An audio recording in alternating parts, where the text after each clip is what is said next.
Bonjour et bienvenue pour le grand direct du Tour de France, étape numéro 12 en ce 14 juillet. Il y avait le Mont Saint-Michel pour lancer le Tour de France. Il y aura le Mont Blanc comme décor lors de la 3e semaine très attendue du Tour de France. Il y a aujourd'hui le Mont Ventoux, 6 km en moins, mais cela ne devrait pas changer énormément de choses. C'est un grand rendez-vous pour les ténors du Tour de France, avec une situation de course à l'instant, avec une échappée partie dès les premiers kilomètres de Montpellier tout à l'heure, de 13 coureurs. 13 coureurs représentant 8 équipes, dont 3 coureurs français. Brian Cocard, Sylvain Chavanel pour l'équipe Direct Énergie et Cyril Lemoine pour l'équipe Cofidis. En contre, un petit peu plus loin, un groupe de 5 coureurs, avec notamment le coureur français d'équipage G2R La Mondiale, Cyril Gauthier. Sur une grosse accélération de l'équipe belge. Voilà le groupe de chasse, avec notamment Diego Rosa, avec Paul Voss, malchanceux. Il était dans l'échappée, mais il a crevé. Il y a aussi George Preigler et Tom Jelte-Slachter avec le maillot vert de la Cannondale.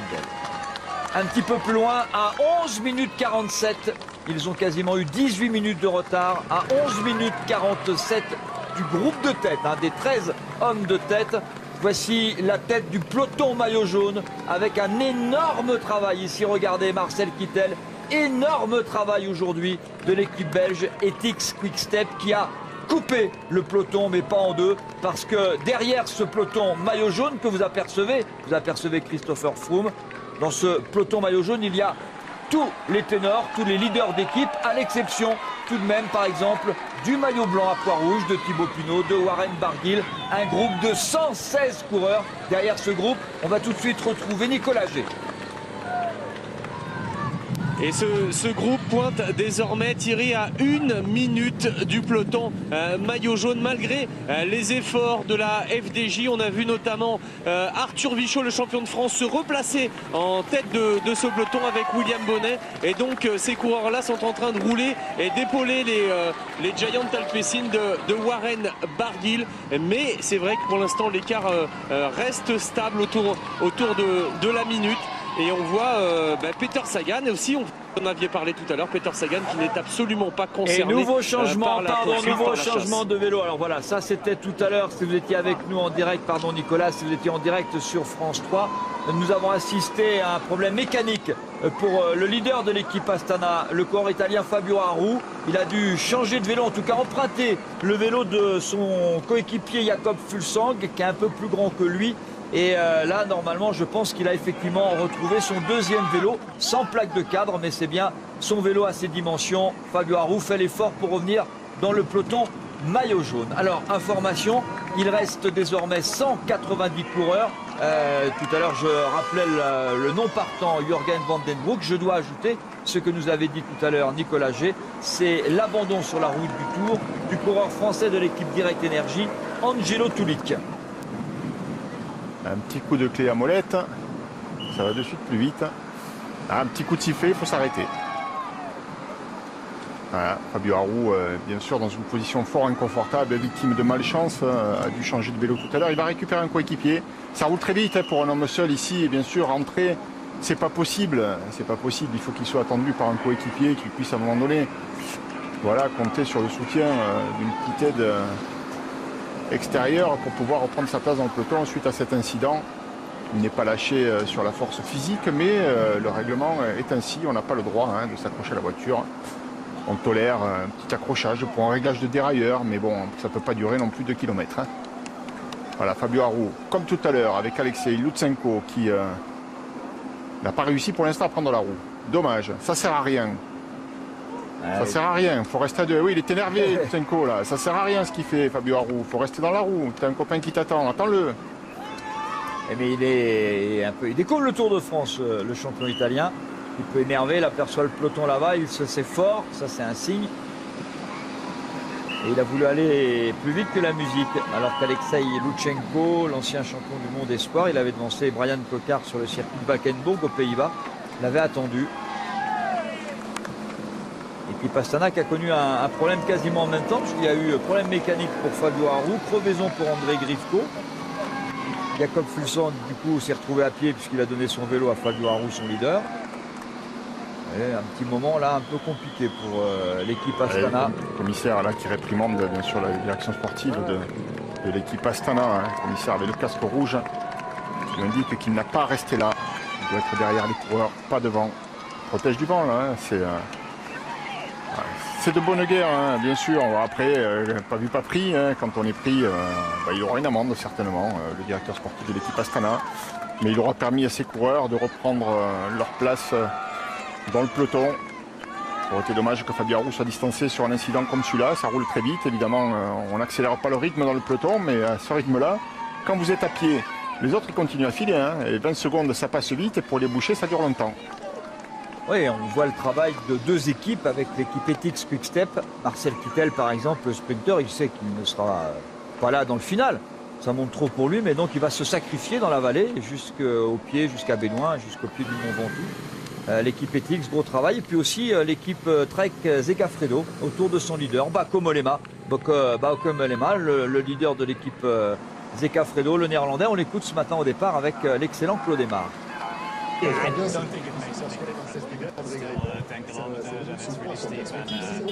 Oui, c'est vraiment très pentu, ça va être une montée terrible.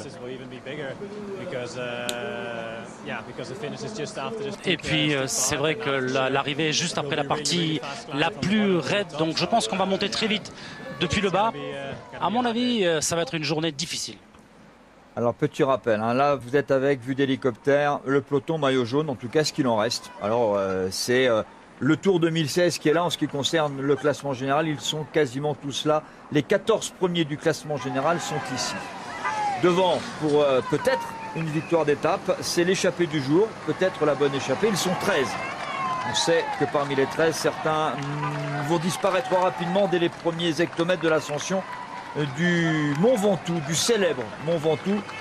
On expliquera tout à l'heure avec David Sandona pourquoi il manque aujourd'hui 6 km, pourquoi l'arrivée a été descendue de 6 km. Il y a 5 coureurs en compte mais qui n'arrivent pas à revenir sur le groupe de 13. Et puis on a donc le groupe Warren Barguil, voilà le groupe de contre qui n'arrive pas à revenir sur les 13 hommes de tête.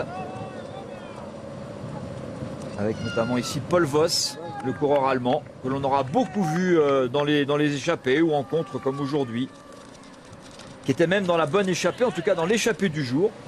Paul Voss, mais victime d'une crevaison, il n'a pas pu suivre le rythme et bien sûr on ne l'a pas attendu.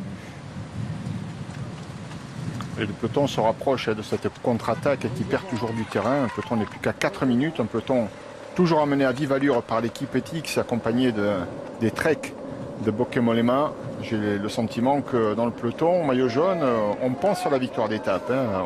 On ne roule pas comme ça depuis autant de kilomètres juste pour distancer Warren Barguil ou Thibaut Pinot qui avait déjà perdu du temps et dont peut-être on n'a pas bien peur. On roule pour essayer de revenir au contact de la tête de course. C'est une belle opportunité pour un garçon comme Dan Martin chez Ethics et on a envie, je pense, du côté de son équipe, de le mettre dans les meilleures dispositions pour essayer de jouer la victoire d'étape. Et pourquoi pas maillot jaune, hein. Bien sûr, il y a Christopher Froome, c'est un os difficile à ronger, mais on ne sait pas réellement si Christopher Froome est impérial. Il a attaqué dans les descentes, il a attaqué sur le plat, mais en montagne, que vaut-il? Il n'a pas réussi encore à vraiment distancer ses adversaires, alors on y croit encore. On y croit et on attend, on sait qu'on s'en va vers un duel. Alberto Contador n'est plus sur la route du Tour. Thibaut Pinot, que l'on citait pour le podium à Paris, a été distancé dès la première étape des Pyrénées. On s'attend à un duel entre, d'un côté, Christopher Froome, le maillot jaune, de l'autre, Nairo Quintana. Quintana aime ce style d'ascension comme le Mont Ventoux. Claude Aymar en a parlé ce matin avec son coéquipier, Alejandro Valverde. Oui, bien sûr, Froome peut attaquer, mais Nairo aussi, ça peut être un mano à mano entre les deux. On va voir celui qui gagne. J'espère que ça sera Nairo. Aujourd'hui, ça va être une journée où il faut qu'il attaque. Toi ou Nairo, vous devez attaquer Froome.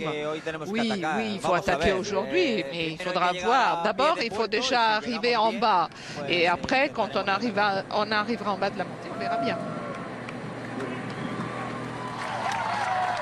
Et la foule des grands jours en ce 14 juillet. Demain, vendredi, ce sera à Bourg-Saint-Andéol, le village départ. La présentation de Laurent Luyat avec Fred Godard pour la réalisation. Il recevra Miss France, accompagné de Sylvie Tellier que l'on a vu tout à l'heure. Léopold Nord, vous vous souvenez, c'est l'amour. Le rouge et le noir aussi.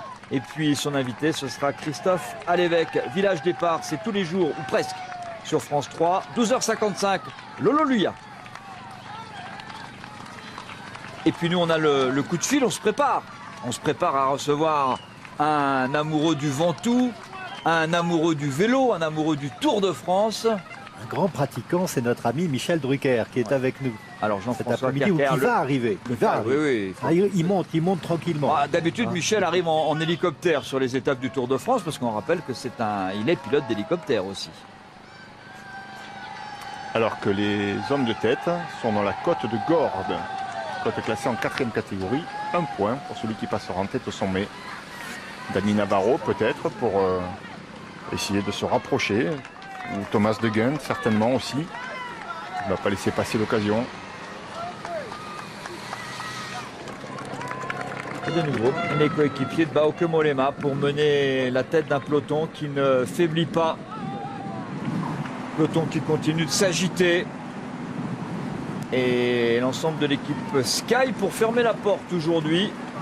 En tout cas, qui sont positionnés là. On a vu Locro, on a vu Sergio Henao, on a vu Michael Nieve. Alors, je ne sais pas, hein, mais il me semble que Christopher Froome est un peu moins bien placé qu'hier. Hier, on l'a constamment vu à l'avant. Parfois même prenant un peu de vent, mais il semblait en tout cas beaucoup mieux placé, plus à l'aise. On le voit plus volontiers quand même dans la dernière partie de ce groupe. Alors il n'y a pas vraiment de gros danger pour l'instant, mais voilà, il y a un petit changement par rapport à hier et son équipe est autour de lui. Est-il un peu fatigué? C'est possible. Un groupe maillot jaune de 40 coureurs. 13 devant, l'échappée du jour à 13, peut-être un 13 porte-bonheur. 5 coureurs en contre. Le peloton maillot jaune avec une quarantaine de coureurs, là c'est la tête de course, c'est l'échappée. Et donc le reste du peloton, 116 coureurs dans le groupe que l'on a appelé le groupe Warren Barguil. Comme promis, le bonjour à Michel. Bonjour cher Michel et bienvenue sur cette route du Tour que vous connaissez si bien. Bonjour chérie, bonjour Thierry, bonjour Laurent. Bah oui, j'ai vu le peloton passer presque à mes pieds tout à l'heure, à la gare de Molégès et au pied de mon village égalière et j'attendais votre appel avec impatience. Évidemment, je ne rate rien de vos reportages depuis le début du Tour et je suis un peu à ma manière le régional de l'étape. Mais oui Michel, alors ce Mont Ventoux, il vous a fait souffrir déjà, dites-moi. Racontez un peu quelques ascensions de ce mont. Écoutez, moi j'ai commencé le vélo très tard, j'avais déjà 48-50 ans et j'avais fait un tour avec un chauffeur de rêve qui était Raphaël Gemignani. C'était le tour gagné par Greg LeMond et puis j'ai voulu savoir ce que c'était et là j'ai compris ma douleur. Gérard Rolls, Sagné et tous les copains m'ont embarqué dans le Ventoux, je n'avais que 500 ou 600 kilomètres dans les pattes, j'étais un néophyte et là j'ai compris ma douleur. Je l'ai fait 3 fois. Je l'ai fait par Bédouin, je l'ai fait par Malocène, je l'ai fait après par Sceaux. Donc les trois accès, oui. Voilà, et j'en ai bavé à chaque fois parce que il y avait la pluie, il y avait le vent, moins de vent qu'aujourd'hui, mais quand même, il y avait de la grêle. J'ai mis des jours et des jours à m'en remettre et j'ai compris que pour faire le Ventoux, il faut 3000 km de bosse et avoir les bons braquets, sinon il ne faut pas y aller.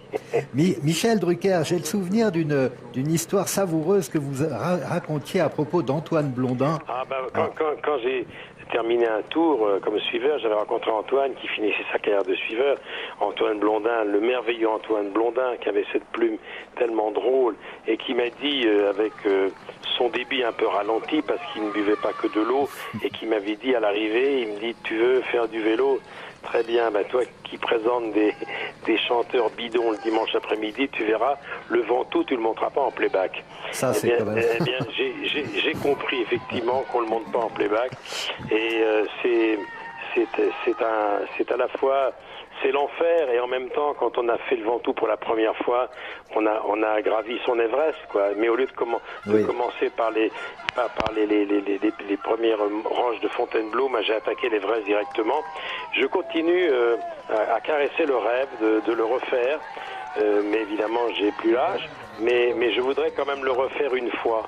En tout cas, je pense que vous avez donné du baume au cœur à tous ceux qui, à 48, 50 ans, se disent « Tiens, si je montais le Ventoux », ils ont entendu, Michel, que vous, à cet âge-là, vous l'avez monté pour la première fois.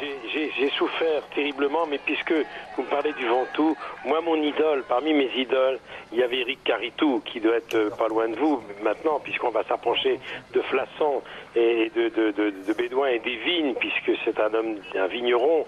Et Caritou, il m'a toujours fasciné. D'ailleurs, je vous renvoie à l'excellent papier de Philippe Brunel dans l'équipe d'aujourd'hui, où il y a un portrait magnifique Oui. du cycliste de ces années-là.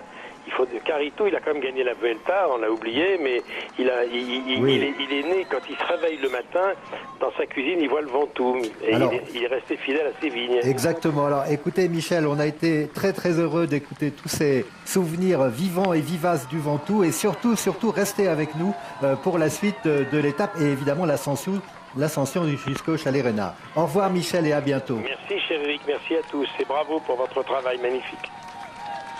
Merci Michel, à bientôt pour un vivement dimanche avec la tête de course, les 13 hommes de tête, 1 contre 5, peloton maillot jaune où on observe beaucoup de choses, on va se concentrer, alors on a oublié un peu malheureusement pour eux la contre-attaque qui ne revient pas sur le groupe de 13, on va se concentrer sur l'attitude des leaders dans le peloton maillot jaune, toujours emmené par deux équipes, l'équipe Etix et l'équipe Trek. À l'arrière du peloton, à l'arrière du deuxième groupe dans ce peloton, c'est le groupe Thibaut Pinot, Peter Sagan, Warren Barguil. Un qui est pas bien, c'est le porteur du maillot blanc à pois rouge, Nicolas G. Malheureusement. Ouais, c'est sûr, Thibaut Pinot n'est pas bien, il fait l'élastique depuis tout à l'heure et là il a été légèrement distancé, alors qu'il y a une chute de Georges Bennett à côté de nous, c'est pas possible. Georges Bennett, il est vraiment poissard en ce moment, il vient de se relever. Je le disais, Thibaut Pinot pas bien, Thibaut Pinot distancé à nouveau, il a essayé d'être à côté de sa voiture, le commissaire l'a interdit et on voyait dans la voiture Tinkoff Faustino, le mécanicien d'Alberto Contador qui l'encourageait, qui lui disait allez Thibaut, accroche-toi, et Thibaut Pinot est finalement le deuxième peloton, mais c'est une sale journée pour lui. Il y a très peu de chances de voir Thibaut aujourd'hui à l'avant, vu visiblement c'est la condition qu'il a. Thibaut n'est pas bien. Oh non, il ne sera pas à l'avant Nicolas, parce que ce groupe a très peu de chances de revenir, hein. Il ne reprend rien du tout. Le groupe Pinot-Barguil sur le peloton maillot jaune, hein, et on est à 45 km de l'arrivée.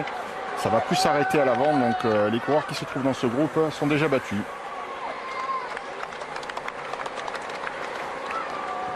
Vous l'avez à l'écran, le groupe Pinot-Barguil-Sagan.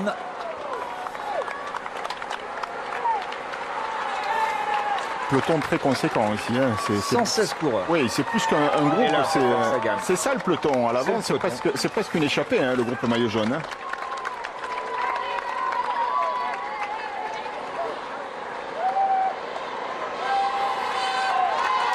Alors, l'échappée du jour, 13 coureurs, 1 contre 5. Le groupe jaune, le groupe maillot jaune, il est là, Thibaut Pinot, revenu à l'arrière de ce peloton. Le peloton sans maillot jaune, on va faire ça comme ça. Et Georges Bennett, de nouveau tombé, le néo-zélandais comme hier. Georges Bennett, le néo-zélandais de l'équipe Team Lotto Jumbo. Il a 2 de ses coéquipiers devant. Je vous rappelle les 13 à l'avance, ça ne va pas durer. Et on va aller voir Cédric, histoire de parler du vent, même si là on est à l'abri, tant mieux.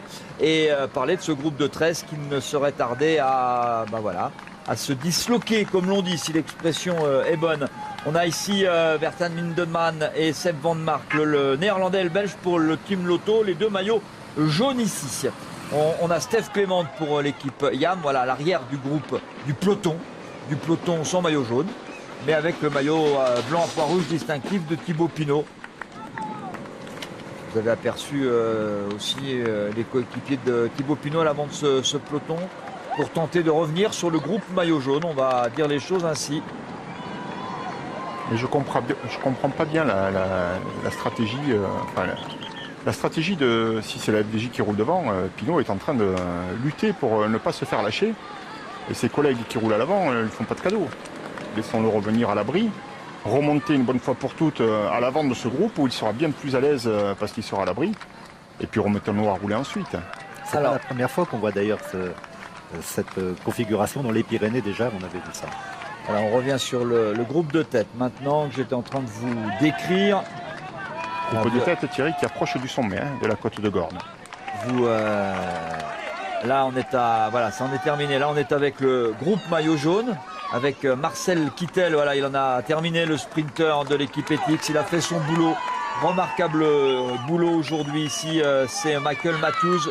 Les sprinters commencent à être lâchés. Fabio Sabatini, l'habituel poisson pilote de Marcel Kittel, eh bien, attend son coéquipier dans l'équipe ETICS. Voici le haut de cette côte de Gordes, classé en 4e catégorie, avec le groupe de 13 emmené par l'équipe Cofidis, Cyril Lemoine, Dani Navarro. Voilà les deux maillots rouges qui sont là-bas. Pour l'équipe Team Dimension Data, les deux maillots blancs que vous reconnaissez, il y a Serge Pauwels, le coureur belge, et Daniel Teclemanot, le coureur érythréen. Steve Clément, voilà, en 2e position avec son maillot de l'équipe YAM. Dans la roue de Thomas De Rent, le coureur belge, qui est né près d'Anvers à Saint-Nicolas. Pour la prononciation, m'a dit un téléspectateur belge, prononcez bien Saint-Nicolas, sinon on confond avec Saint-Nicolas. Et donc un bon coureur flamand, ce Thomas De Gendt. Très bon coureur qu'on a beaucoup vu dans ce début de tour, qu'on voit toujours très souvent sur les directs de France Télévisions, que ce soit sur Paris-Nice ou le Dauphiné aussi. Vous avez aperçu le maillot de champion d'Allemagne d'André Greppel, qui va accompagner encore un petit moment cette échappée, mais pas pour très longtemps. Je vous l'ai dit, 3 coureurs français, Brian Cocard, Sylvain Chavanel pour l'équipe d'Eric Énergie, je viens de citer Cyril Lemoine. Une autre équipe française représentée, vous venez de l'apercevoir à droite, là, c'est Chris Anker Sørensen, le coureur de l'équipe Fortunéo Vital Concept. Et oui, et Thomas De Gendt qui menait le train dans cette côte de Gordes, magnifique village de Gordes. Eh bien, Thomas De Gendt est passé en tête, prend un point. Voilà, c'est pas grand-chose, mais... Vous avez raison, Laurent. Vous avez raison. C'est même un des plus beaux villages de France, perché sur son rocher, ce village de Gordes, sur les monts du Vaucluse. Alors, plusieurs rues de Gordes sont en calade. La calade, ce sont des ruelles pavées de pierre qui partent de la place au sud du château que l'on aperçoit sur ces images pour rejoindre les restes des fortifications. Alors voici le château, bien sûr classé monument historique en 1931, en plein centre de Gordes, et qui abrite un musée de peinture consacré à Paul Marat, ce peintre belge qui est décédé il y a maintenant une quinzaine d'années. C'était l'ancien musée Vasarely aussi, et sa partie la plus visible est de style Renaissance. Voilà ces ruelles dont je parlais à l'instant. On trouve aussi à Gordes, quand on se promène au fil des rues, bien sûr l'église Saint-Firmin du XIIIe siècle avec sa tour carrée qui a servi de clocher à un moment donné, puisqu'il y avait un beffroi à coller. On trouve un escalier qui ne mène sur rien, donc ça veut dire qu'il y a un autre édifice était là. Et puis le palais Saint-Firmin avec ses jardins, ses caves. Ces images que l'on découvre là ont charmé, ont enthousiasmé des artistes comme Marc Chagall. On a vu à une époque le président Mitterrand venir souvent à Gordes. Roman Polanski aussi a été un habitué de Gordes. Et je salue au passage un de nos interlocuteurs il y a quelques jours au téléphone, qui est Jacques Attali, qui a aussi ses habitudes dans ce village perché qui est au sommet d'une colline où coule la Sénancole et le Véroncle.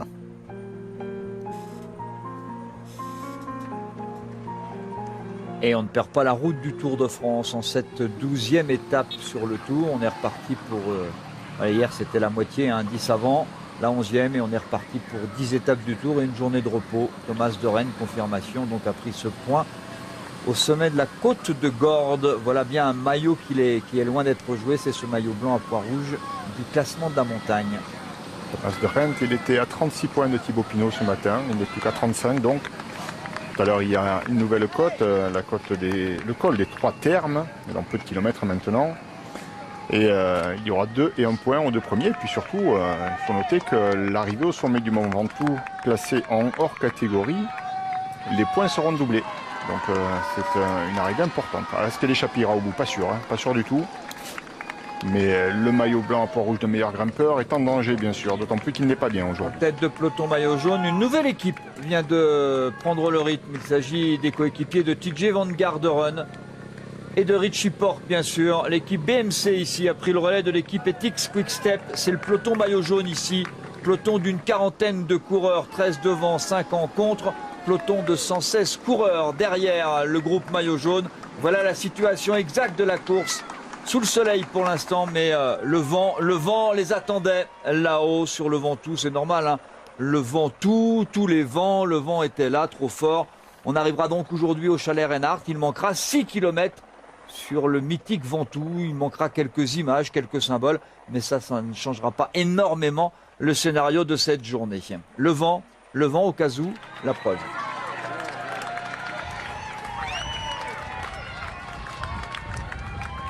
Là et bien là.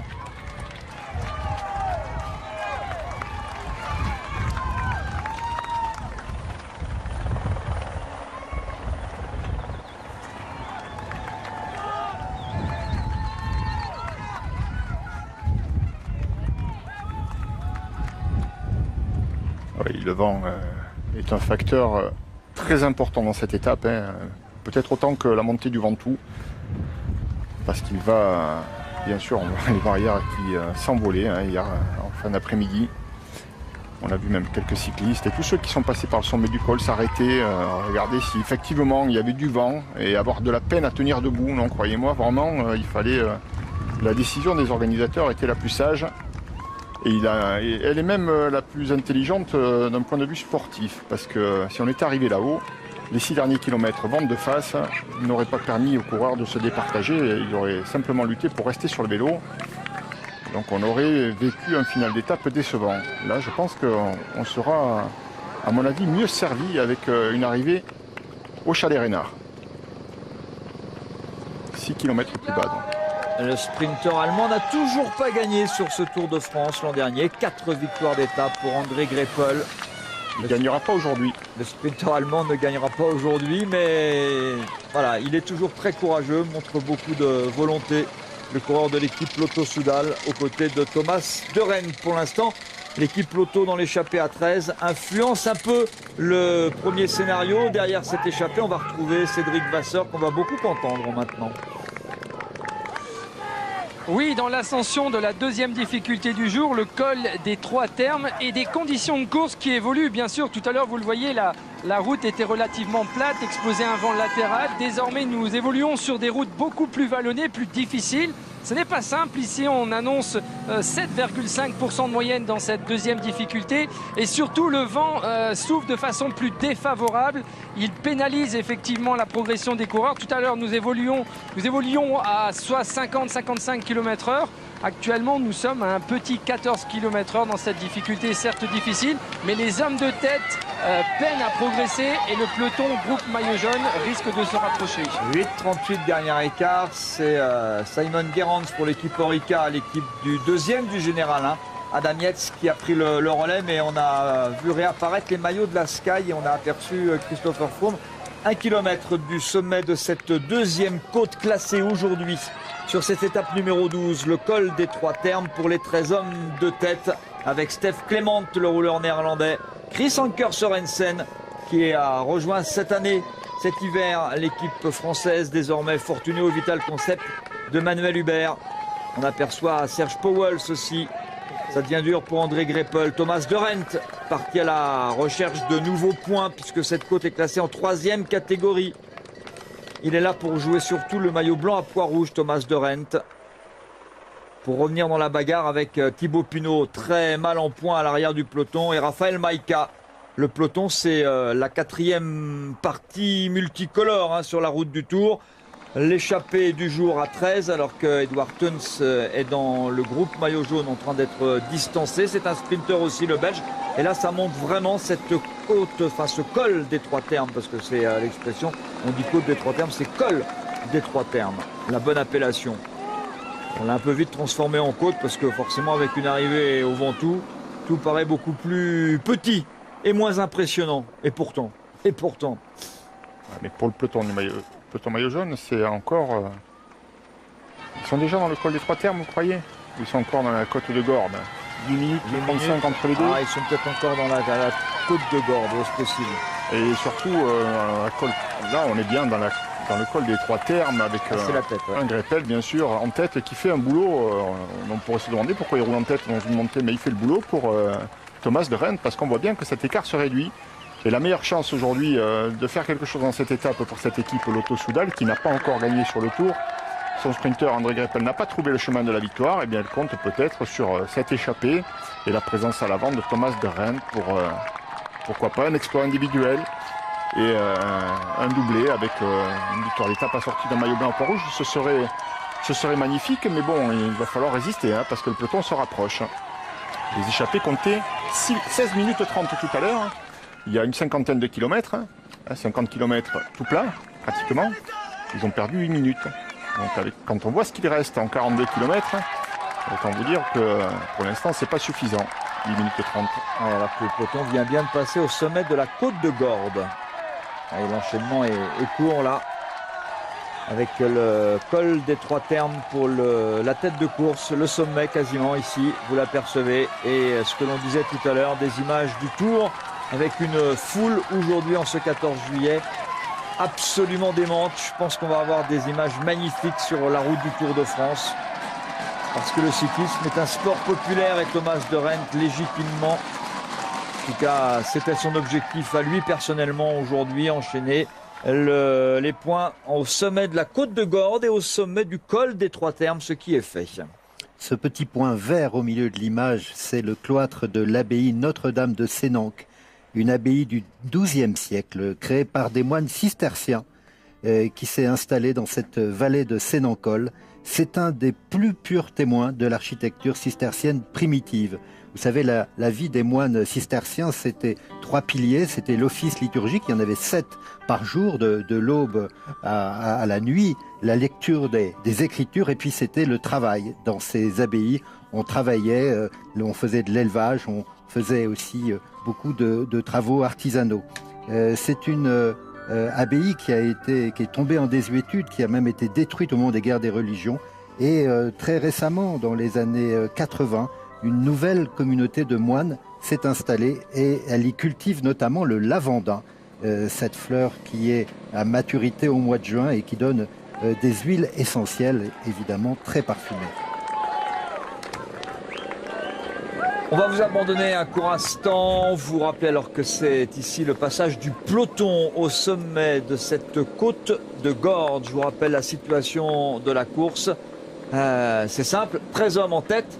Un contre de 5 coureurs, le peloton, voilà le groupe de tête, voilà les 13 hommes de tête avec Daniel Teclémanotte pour les emmener dans la descente du col des Termes.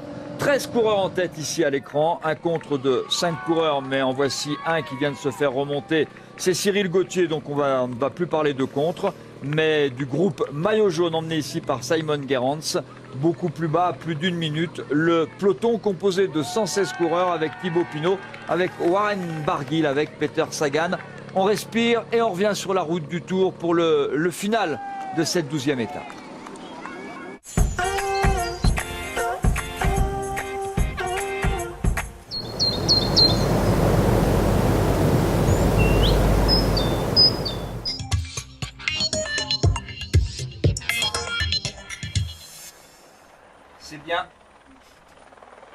C'est bien la 12e étape du Tour de France, Montpellier-Mont Ventoux, mais quelques kilomètres en moins parce qu'on ne peut pas monter. Les coureurs ne pourront pas aller jusque sur le Mont Chauve. 6 km en moins, l'arrivée est jugée tout à l'heure au Chalet Reynard et ça va vite. Regardez, les hommes de tête sont déjà à 37 km de l'arrivée, un peu moins de 38 km de l'arrivée et ils n'ont plus que 8 minutes d'avance sur ici.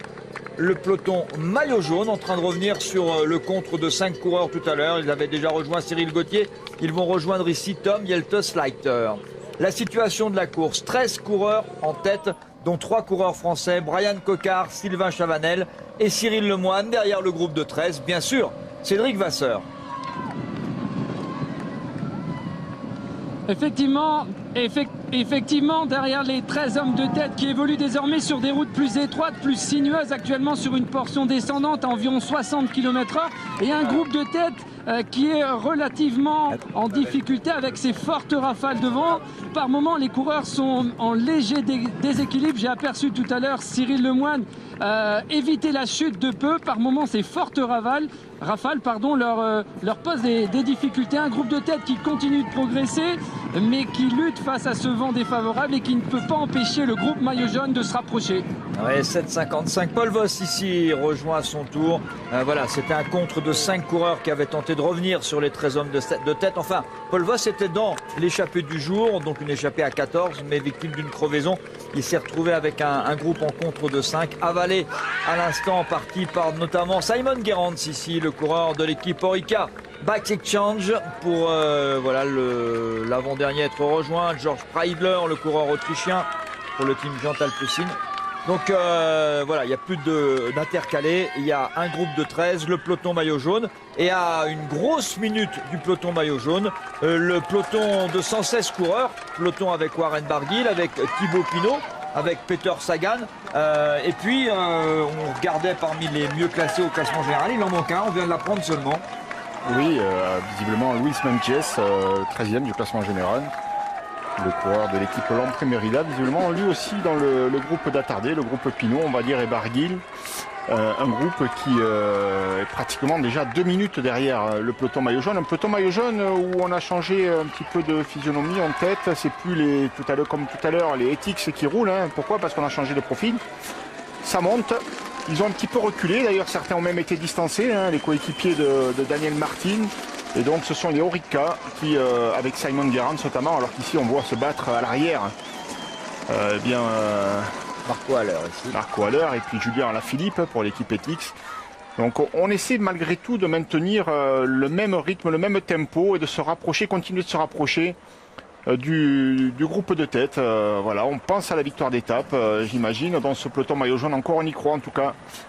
Voilà, les Ethics tout à l'heure ont fait un gros boulot sur le plat. Ces 2 côtes successives ont eu raison des garçons comme Kittel notamment, qui ne sont plus là et qui ne pourront plus donc collaborer. Ça peut profiter sur ce relief maintenant en forme d'en de scie à l'échappée, pourquoi pas, qui peut reprendre, qui risque de perdre un petit peu moins de temps si on tarde à s'organiser un petit peu mieux en tête du peloton maillot jaune. 35 km, c'est pas loin, mais avec l'approche du Ventoux qui est très exposé au vent. Et là, forcément, le peloton va accélérer parce qu'il y aura un danger réel. On aura peur de se faire surprendre et on va, par inertie et par stress, rouler très vite. Et on va continuer à se rapprocher. Et puis les 10 km d'ascension, s'ils sont à une portée de fusil, à mon avis, ça va inciter quelqu'un à attaquer très tôt dans le peloton maillot jaune pour essayer de revenir. Nous verrons bien si dans le groupe de tête, un garçon comme Dani Navarro par exemple a les moyens de résister. Dans la descente du col des 3 termes, Cédric Vasseur, alors on sait que le groupe de 13, d'abord parce qu'il y a des coureurs qui sont ou des rouleurs ou même des sprinteurs hein, comme André Greppel ou Brian Cocard qui vont être en souffrance assez rapidement dès les premiers hectomètres de l'ascension vers le chalet Reynard. Et derrière, dans cette descente, eh bien, derrière les 13 hommes de tête, on retrouve Cédric tout de suite. Oui, dans une descente rapide où les hommes de tête appellent tour après tour leur directeur sportif. Il faut dire que les coureurs sont partis depuis un bon nombre de kilomètres. On essaie de se ravitailler. J'ai aperçu tout à l'heure André Greppel à la hauteur de son directeur sportif. On a vu aussi Chris Anker Sorensen. Et c'est vrai que cette échappée profite justement, comme le disait Laurent Jalabert tout à l'heure, de cette descente.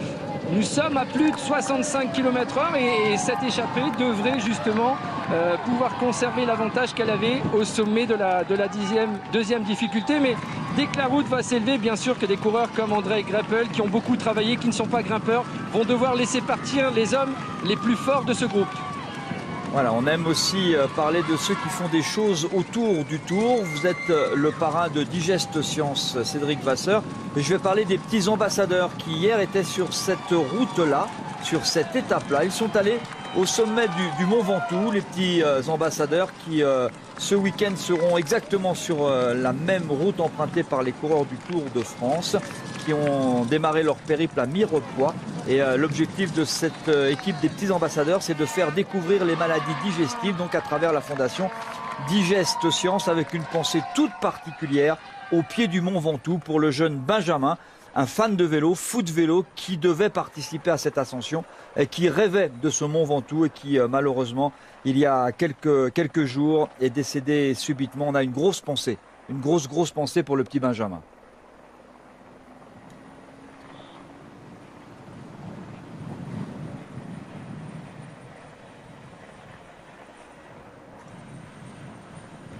Et les coureurs sont sur une route empruntée hier par une course juniors. J'ai parlé des jeunes coureurs parce que j'ai vu beaucoup de jeunes avec leurs parents. J'ai vu beaucoup de jeunes qui montaient le Ventoux.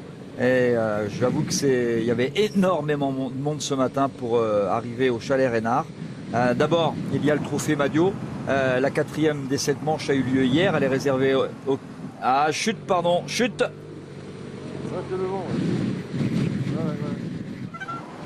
Chute à droite de la route, là, ici. Il y a des coureurs de chez Sky, Waterpools. Ah là, il perd des équipiers, là. Il y en a un qui s'est fait mal. Hein. Chute pour l'équipe Sky, ici, à droite de la route. Allez, Simon Gerrans, on s'est tombé devant. De toute façon, Simon Gerrans se roule en tête. C'est Kirienka. C'est Basile Kirienka. Non. C'est Yann Stannard. Oui, Stannard. Ah, c'est tombé ici. Simon Gerrans se roule devant. C'est le premier coureur qui est tombé. La roue avant s'est dérobée, il a mené dans sa chute. Dans Stannard, et ils se sont arrêtés donc contre la barrière de sécurité. Oui, là. Bien râpé, Simon Gerrans, le coureur australien, l'équipe Orica, qui était en tête de peloton, travaillait depuis un long moment en tête du groupe maillot jaune. Ça va, il est cool. Il est râpé, mais il est cool. Là. Lui, il va repartir. Je pense qu'ils vont tous repartir. Ancien maillot jaune sur le Tour de France. Ça va, voilà, j'allais dire, ça va temporiser forcément. Le maillot jaune a perdu des coéquipiers. C'est pas lui qui va continuer à rouler derrière, évidemment. Donc on va temporiser, ça va profiter aux échappés. Du coup, hein. Il s'arrête, ça impose le respect. Du coup, personne va oser maintenant accélérer. Ça discute dans le groupe maillot jaune. Groupe maillot jaune, maigrichon. Hein. On a perdu énormément d'éléments. Toute l'équipe Sky s'arrête pour attendre notamment Waterpools. Ça va profiter aux échappés. Incident de course qui profite aux hommes de tête et qui vont pouvoir reprendre dans cette affaire peut-être 1 minute 30 environ. Donc un petit peu d'espoir de pouvoir aller au bout. On change, on répare la machine là pour Yann Stannard qui va repartir avec... Ah ouais tiens, on va attendre même le reste du peloton à ce rythme-là.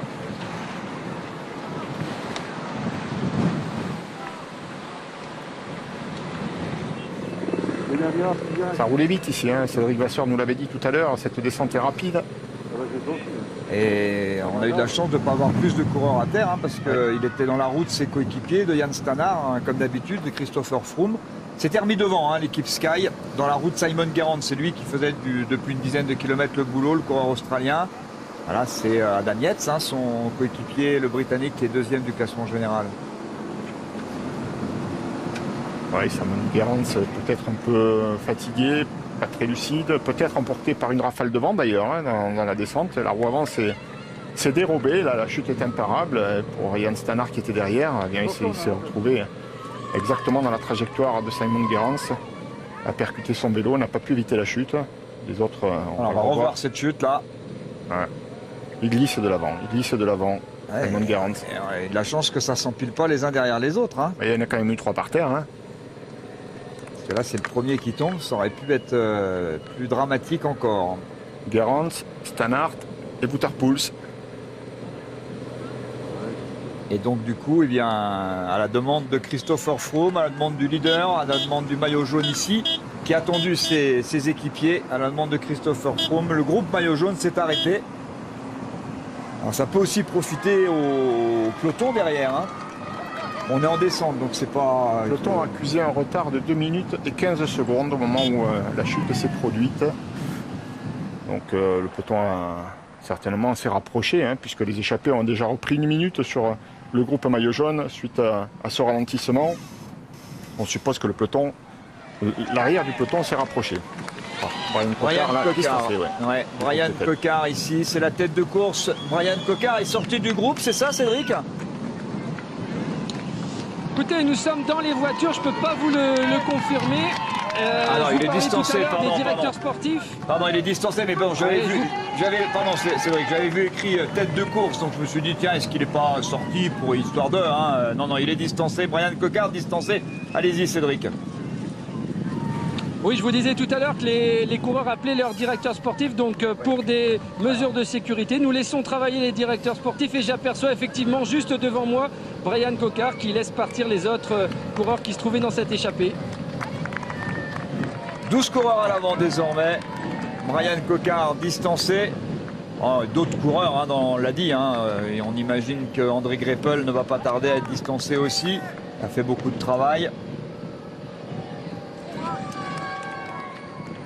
Le peloton toujours pour l'instant en Qui va rouler roue libre. maintenant. Qui va rouler. Ouais, Christopher Froome revient à gauche de la route ici. Simon Gerrans qui roulait tout à l'heure n'est plus là. L'équipe Etix a perdu pas mal d'unités. C'est elle qui avait accéléré le rythme tout à l'heure avec les treks.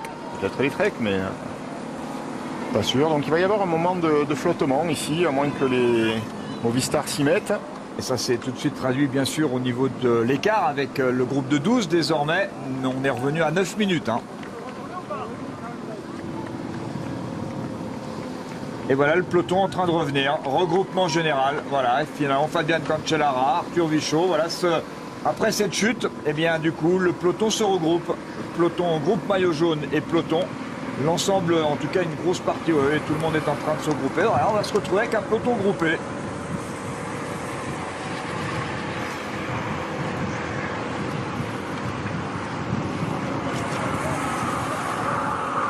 On a donc 12 coureurs en tête, Brian Cocard distancé et à 9 minutes l'ensemble du peloton. Le retour donc de Warren Barguil, de Louis Mentiès pour ceux qui étaient dans les 15 premiers au classement général, mais aussi de 2 maillots distinctifs, le maillot vert de Peter Sagan, le maillot blanc à pois rouge de Thibaut Pinot. Peloton groupé de nouveau. Je vous rappelle qu'il reste 190 coureurs, un non partant ce matin, Jürgen van den Broek. Et un abandon sur la route du Tour tout à l'heure, celui du coureur français Angelo Tulik. Et nous découvrons le petit village de Vénasque avec son église Notre-Dame et son clocher pointu, ses petites ruelles. C'est une ville qui a été attaquée par les Sarrasins et qui a été détruite ensuite. Et les ruines de son château aujourd'hui sont encore admirable avec son esplanade, son escalier directement taillé dans la roche et ces petites rues dans lesquelles on peut musarder et découvrir encore de vieux vestiges. Alors, quand on se promène dans Vénasque, dans les rues que vous découvrez à l'instant, évidemment, on a envie d'aller vers l'église Notre-Dame et surtout de découvrir le crucifix de Vénasque, qui est un tableau superbe qui a été peint par l'école d'Avignon au XVe siècle, qui a disparu pendant plusieurs siècles et qui a réapparu, qui a été restauré en 1932, que le Louvre avait conservé et que les habitants de Vénasque, après une pétition qui a réuni 700 signatures, ont réussi à récupérer. Donc quand vous serez à Vénasque, surtout poussez la porte de cette église Notre-Dame et allez admirer ce crucifix de Vénasque de l'école d'Avignon.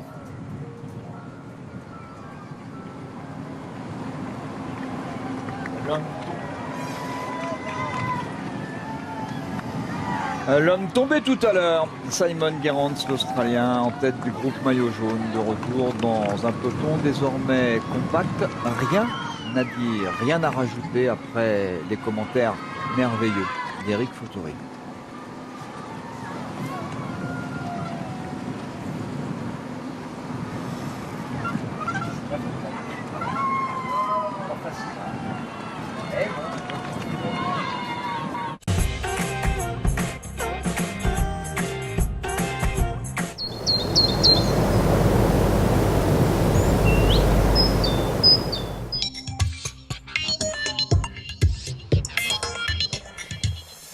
L'échappée du jour, échappée à 14, puis à 13, désormais à 12, pourrait bien être la bonne échappée dans cette étape qui va arriver au Chalet Reynard et non pas en haut, pas au sommet du Mont Ventoux. Aujourd'hui, étape amputée de 6 km. Pourquoi? Les explications de David Sandona.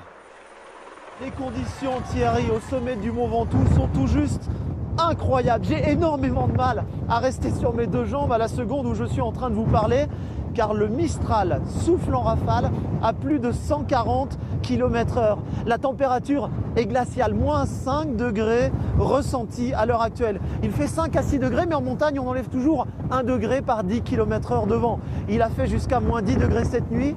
Et deux amoureux du vélo qui étaient venus ici toute la nuit pour attendre les coureurs du Tour de France ont été évacués par les pompiers. Ils se trouvaient en état d'hypothermie et l'une des deux personnes a d'ailleurs été transportée à l'hôpital de Carpentras. Croyez-moi, les rares personnes qui montent ici au sommet du Ventoux sont en difficulté quand ils ont leur vélo. Ils n'arrivent même pas à marcher à côté du vélo Et croyez-moi, il est très dangereux aujourd'hui pour la caravane du Tour de France, pour les cyclistes et pour les spectateurs, de s'aventurer au sommet du Mont Pelé.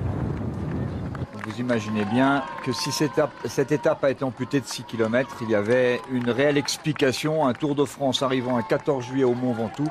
C'est le vent qui lui a joué des tours. David Sondona, lui, sera bien à Vaison-la-Romaine pour le plus long vélo club de l'histoire, présenté par Gérard Rolls en direct. Et il nous parlera, lui, de la jolie Claire Pedrono, notre ardoisière.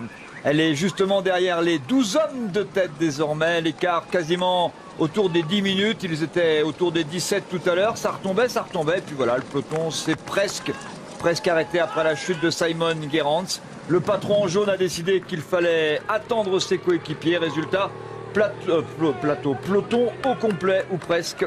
Alors derrière les hommes de tête, Cédric, et derrière le peloton, ce sera ensuite Nicolas G. Cédric d'abord.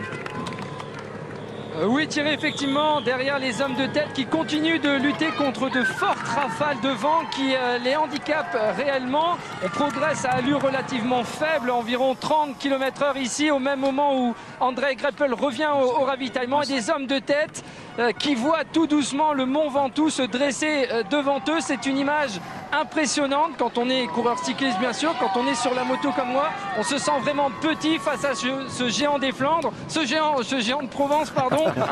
Excusez-moi pour ce... Ouais, c'est vous le géant des Flandres. Excusez-moi pour ce lapsus. Ouais, c'est normal, c'est chez vous. C'est la température. C'est absolument, la température. Et donc des hommes de tête qui se préparent à souffrir, puisque quand on approche du Mont Ventoux, les jambes sont dures.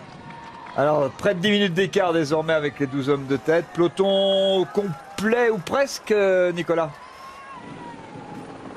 Peloton pas groupé, Thierry pas encore, et à mon avis il ne le sera pas puisqu'il manque une partie des coureurs qui ont été distancés tout à l'heure, et notamment Thibaut Pinot, notamment Peter Sagan. Ce sont les deux hommes qui sont en train de mener ce groupe. Il y a aussi Mark Cavendish, Michael Matthews. Ils sont environ une cinquantaine, soixantaine de coureurs qui avaient été distancés tout à l'heure, qui ne sont pas rentrés, Thierry. Vous nous dites, Nicolas, que Thibaut Pinot est distancé? Ah oui, Thibaut Pinot est bien toujours dans un deuxième peloton. Laurent, pardon. Oui, et il est en train de mener ce groupe.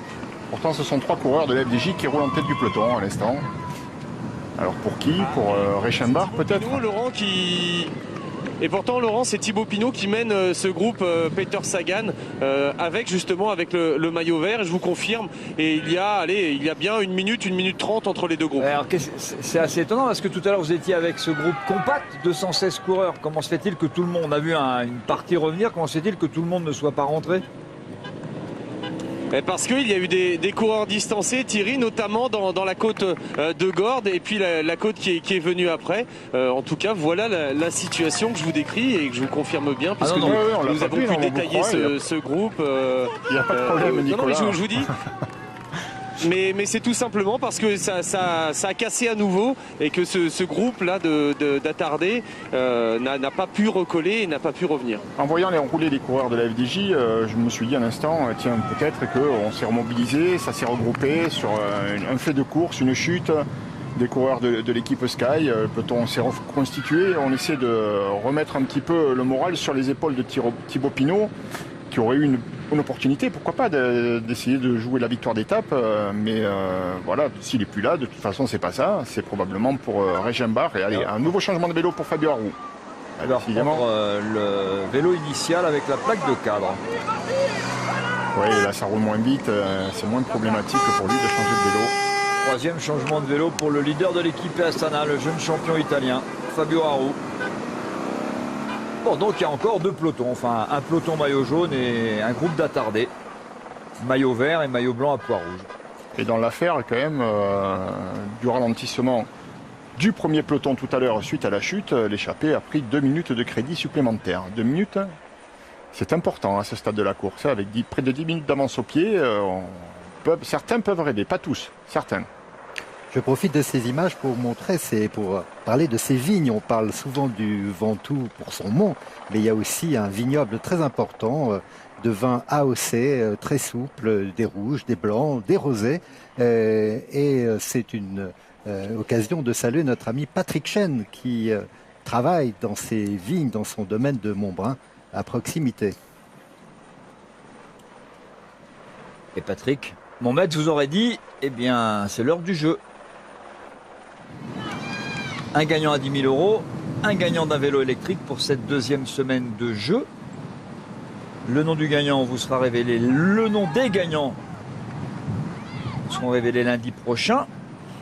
La question du jour, on parlait de maillot distinctif. Eh bien, hier, le maillot vert a remporté le sprint devant quel maillot? Le maillot à pois ou le maillot jaune? 1 pour le maillot à pois, 2 pour le maillot jaune par téléphone au 34 35 ou par SMS 1 ou 2 au 7 30 03.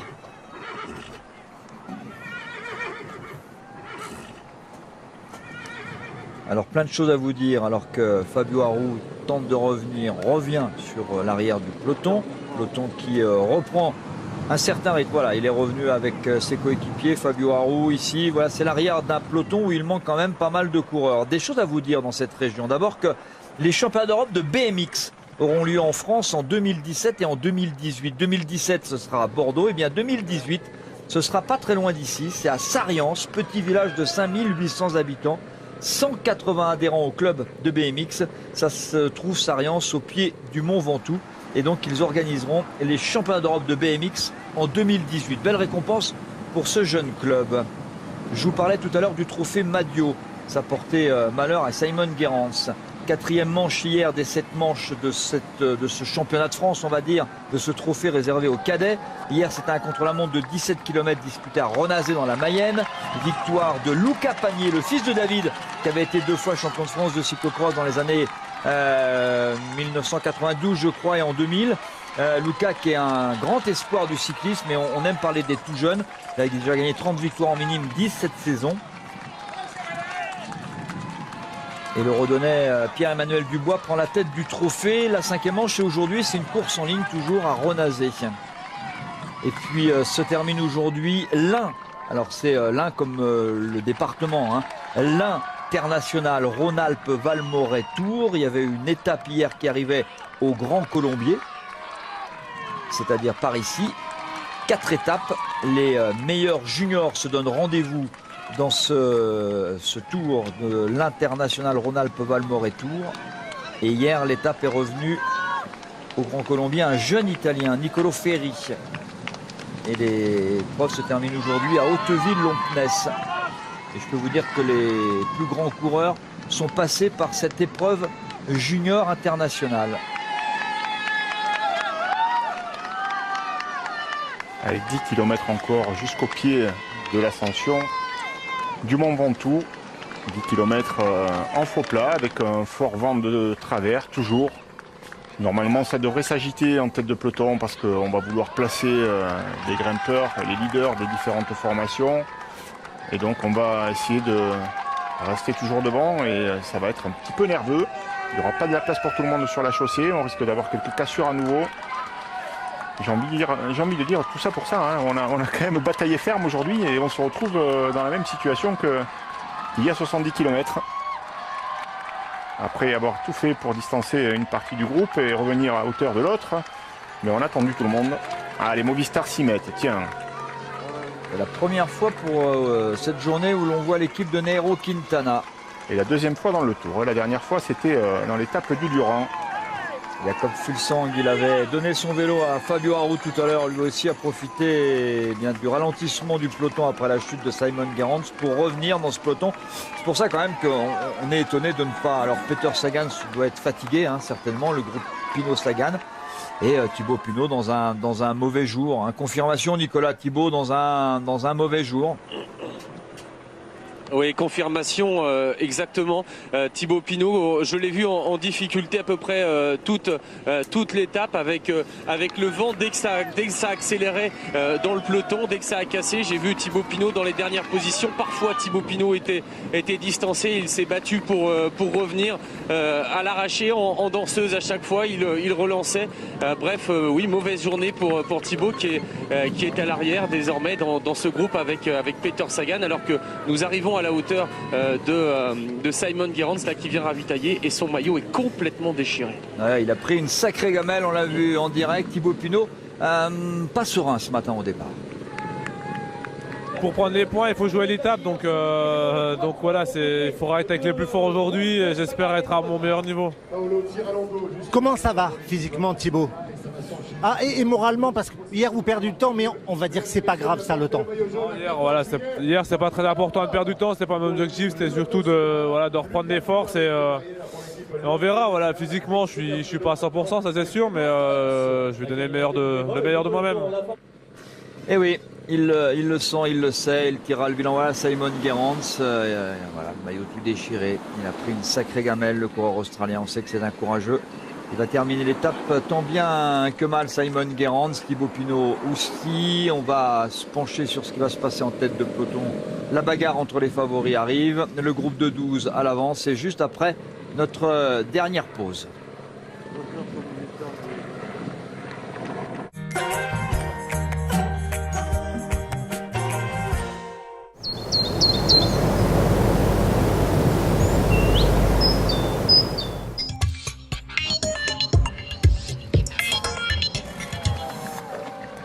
Et c'est l'emballage final pour cette 12e étape du Tour de France. 14 juillet, 3 coureurs français étaient dans l'échappée du jour. Ils ne sont plus que 2, Cédric Vasseur, puisqu'il n'y a plus que Sylvain Chavanel et Cyril Lemoine dans le groupe de 12. Absolument, puisque Brian Cocard n'a pas pu suivre le rythme imposé par ces 12 coureurs qui approchent de Bédouin avec un vent fort latéral. Ils ont beaucoup de difficultés à progresser. On est dans une configuration de course que l'on connaît sur des classiques de Belgique en début de saison. Et pourtant, ces coureurs approchent tout doucement du pied du Mont Ventoux, juge de paix de l'étape du jour. Oui, avec une avance qui sera au pied de la montée, peut-être de 8 minutes 30, de quoi espérer en tout cas. Hein. Tout dépendra encore une fois de l'attitude du peloton. Peloton que je trouve peu passif quand même. Surtout pour ce qui est de la lutte pour le maillot jaune, on a toujours assisté à de très belles passes d'armes pour les victoires d'étape. En revanche, pour la lutte du maillot jaune, Froome nous a gratifié de belles échappées, parfois inattendues, même inattendues complètement. Il était là où on ne l'attendait pas forcément, et là où on l'attendait, il était peut-être moins impérial que les autres années. Et derrière, on a l'impression qu'on est craintif. On est peut-être un petit peu déjà sur la réserve, alors qu'il reste pratiquement la moitié encore de ce Tour de France à couvrir. Il y a beaucoup de montagnes dans la dernière semaine. On entend volontiers Nairo Quintana nous dire que la dernière semaine est très dure, qu'il ne faut pas s'enfler, que ça va être... Il y a encore beaucoup d'opportunités, mais on ne l'a pas encore vu attaquer une seule fois. Peut-être aujourd'hui. Alors pour la victoire d'étape, est-ce que ce sera suffisant? Ils sont loin encore, des hommes de tête. Il y a Dani Navarro dans ce groupe qui s'est grimpé. Serge Pauwels, qui rame très bien. Serge Pauwels, attention. Christian Sorensen. Ouais, Steph Clement est très en forme et capable de grimper. Tekle a porté quelque temps le maillot blanc pour rouge de meilleur grimpeur. C'était dans le Tour 2015, mais c'est un garçon qui aime bien grimper. Bref, le meilleur d'entre tous, c'est peut-être Dani Navarro. Puis Thomas De Gendt est là aussi avec son maillot blanc à port-rouge. Il en rêve de reprendre la tête de ce classement. Serge Pauwels aussi, l'an dernier, ça avait été l'une des révélations du Tour de France 2015. Et on attend toujours une victoire française. Alors, on en a eu des victoires françaises un 14 juillet. Ça peut être Raymond Delille avec un maillot de champion de France victorieux sur le Tour de France un 14 juillet par exemple. Mais des Français qui ont gagné un 14 juillet, j'en ai un là. J'en ai un à ma droite par exemple. Voilà, c'est fréquent quand même. On a eu souvent des Français gagnant un 14 juillet. On se souvient aussi de notre ami David Moncoutier, superbe coureur. C'est le dernier vainqueur français en 14 juillet 2005. Voilà le peloton avec les coéquipiers Nairo Quintana. Nairo Quintana en 4e position à droite de la route. On approche côté Tinkoff alors pour Roman Kreuziger. Les Sky se sont un peu réorganisés, mais bon voilà, on sent que cette chute les a quand même bien perturbés. Les Trek avec Fabian Cancellara là-bas à gauche de la route devant Bauke Mollema. On va revenir pour Pierre Roland. Et voilà donc, c'est parti avec cette foule Cédric Vasseur qui attend, en tout cas qui vous attend, et surtout qui attend les 12 hommes de tête. Foule énorme ici dans la traversée de Bédouin au pied du Mont Ventoux. Alors on voit beaucoup de monde sur les routes du Tour de France, mais j'ai l'impression qu'on est en train de battre des records aujourd'hui. Énormément de monde ici pour encourager les 12 hommes de tête qui ne vont pas tarder à arriver dans les premières difficultés du Mont Ventoux. D'ailleurs, la route est déjà en train de s'élever à la sortie de Bédouin. Et le chiffre à battre, c'est plus de 400 000 spectateurs lors du dernier passage du Tour de France sur les pentes du Mont Ventoux aujourd'hui. Alors je ne les ai pas comptés, mais à un moment je pense que ça va être impressionnant au moment où les coureurs vont arriver. Ils vont devoir se frayer comme d'habitude un passage alors qu'on est ici aux 20 km. Et que les drapeaux français sont de sortie pour le peloton, face au peloton qui est là avec les coéquipiers de Nairo Quintana. On peut espérer avec Sylvain Chavanel devant, qui n'a pas fait d'effort aujourd'hui. L'autre jour, il était dans l'échappée du côté de Rebelle. Attaque d'André Greppel, mais alors j'oserais dire que c'est presque anecdotique. Mais enfin bon, moi j'ai de l'admiration pour ce coureur, pour le coureur allemand. Grand sprinter, un des meilleurs sprinteurs du monde, qui a gagné 4 étapes l'an dernier sur le Tour. Il n'a pas encore réussi cette année. Alors bon, s'il gagne au Chalet Reynard, bien, je veux bien me faire moine, mais bon, André Greppel, c'est quand même un sacré bonhomme. Puis en coéquipier modèle, il est parfait. Voilà, il est parti, André. Il est parti, ouais. Il va vite revenir, peut-être. C'est pas son truc, le Ventoux. Alors bon, peut-être que effectivement, le fait qu'il y ait 6 km en moins, il se dit pourquoi pas. On a de l'avance. Tout le monde se méfie volontiers de Thomas De Gendt, mon coéquipier. Personne ne va me faire beaucoup de crédit. Moi, je suis qu'un sprinter. D'ailleurs, ça se voit, je suis costaud, je suis pas un grimpeur. J'y vais. Alors là, on est quand même sur un faux plat. On n'est pas arrivé dans la montée encore. Il faut patienter 3 km. Même si Cédric nous a expliqué que ça grimpait légèrement, c'est vrai. On est en prise malgré tout, mais dans 3 km 500, là, on va changer de rapport.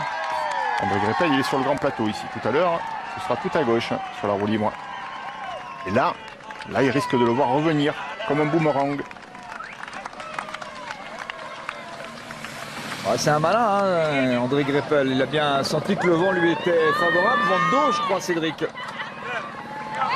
Exactement, Thierry, à la sortie de Bédouin, une portion avec un vent favorable. Et André Greppel, qui sait bien sûr qu'il n'a pas de qualité pour s'imposer au Chalet Reynard aujourd'hui, a tout simplement profité de ce vent favorable pour fausser compagnie. Je l'aperçois un peu plus haut là-bas, en danseuse, à l'arraché. Et ça permet surtout à Thomas de Rennes de bien rester au chaud ici dans les roues de ce groupe qui est emmené par Cyril Lemoine. La formation Cofidis prépare le terrain pour Daniel Navarro.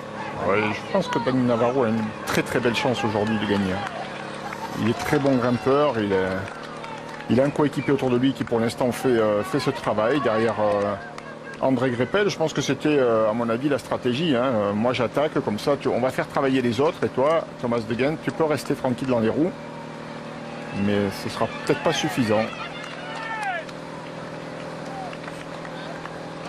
Ils sont au moins 7 ou 8 à pouvoir rêver. Alors on va dire que les 12 rêvent de victoire, d'étape sur cette étape, l'une des étapes reines de ce Tour de France 2016. Le Chalet Reynard, le Mont Ventoux. Surtout avec 6 km en moins. 8,36. Ça c'est l'écart avec le peloton maillot jaune. Et un groupe d'attardés, groupe Pinot Sagan. Maillot vert, maillot blanc à points rouges. Mauvaise journée, une de plus pour Thibaut Pinot. On rappellera quand même qu'on le considérait comme capable de gagner le Tour de France, capable de monter sur le podium à Paris. Il va devoir se poser pas mal de questions, faire le point, voilà, tirer cet hiver les conclusions qui s'imposent de cet échec dès la première étape des Pyrénées. Lui qui avait été si brillant pendant toute cette année 2016, compte tenu aussi de ses énormes progrès dans le contre-la-montre. Il a gagné 3 contre-la-montre cette année. On rappelle qu'il a gagné le contre-la-montre du Critérium international, contre-la-montre du Tour de Romandie et qu'il est le nouveau champion de France du contre-la-montre. On n'ira pas tout là-haut, il y a trop de vent. Je crois que l'explication de David Sandona était parfaite.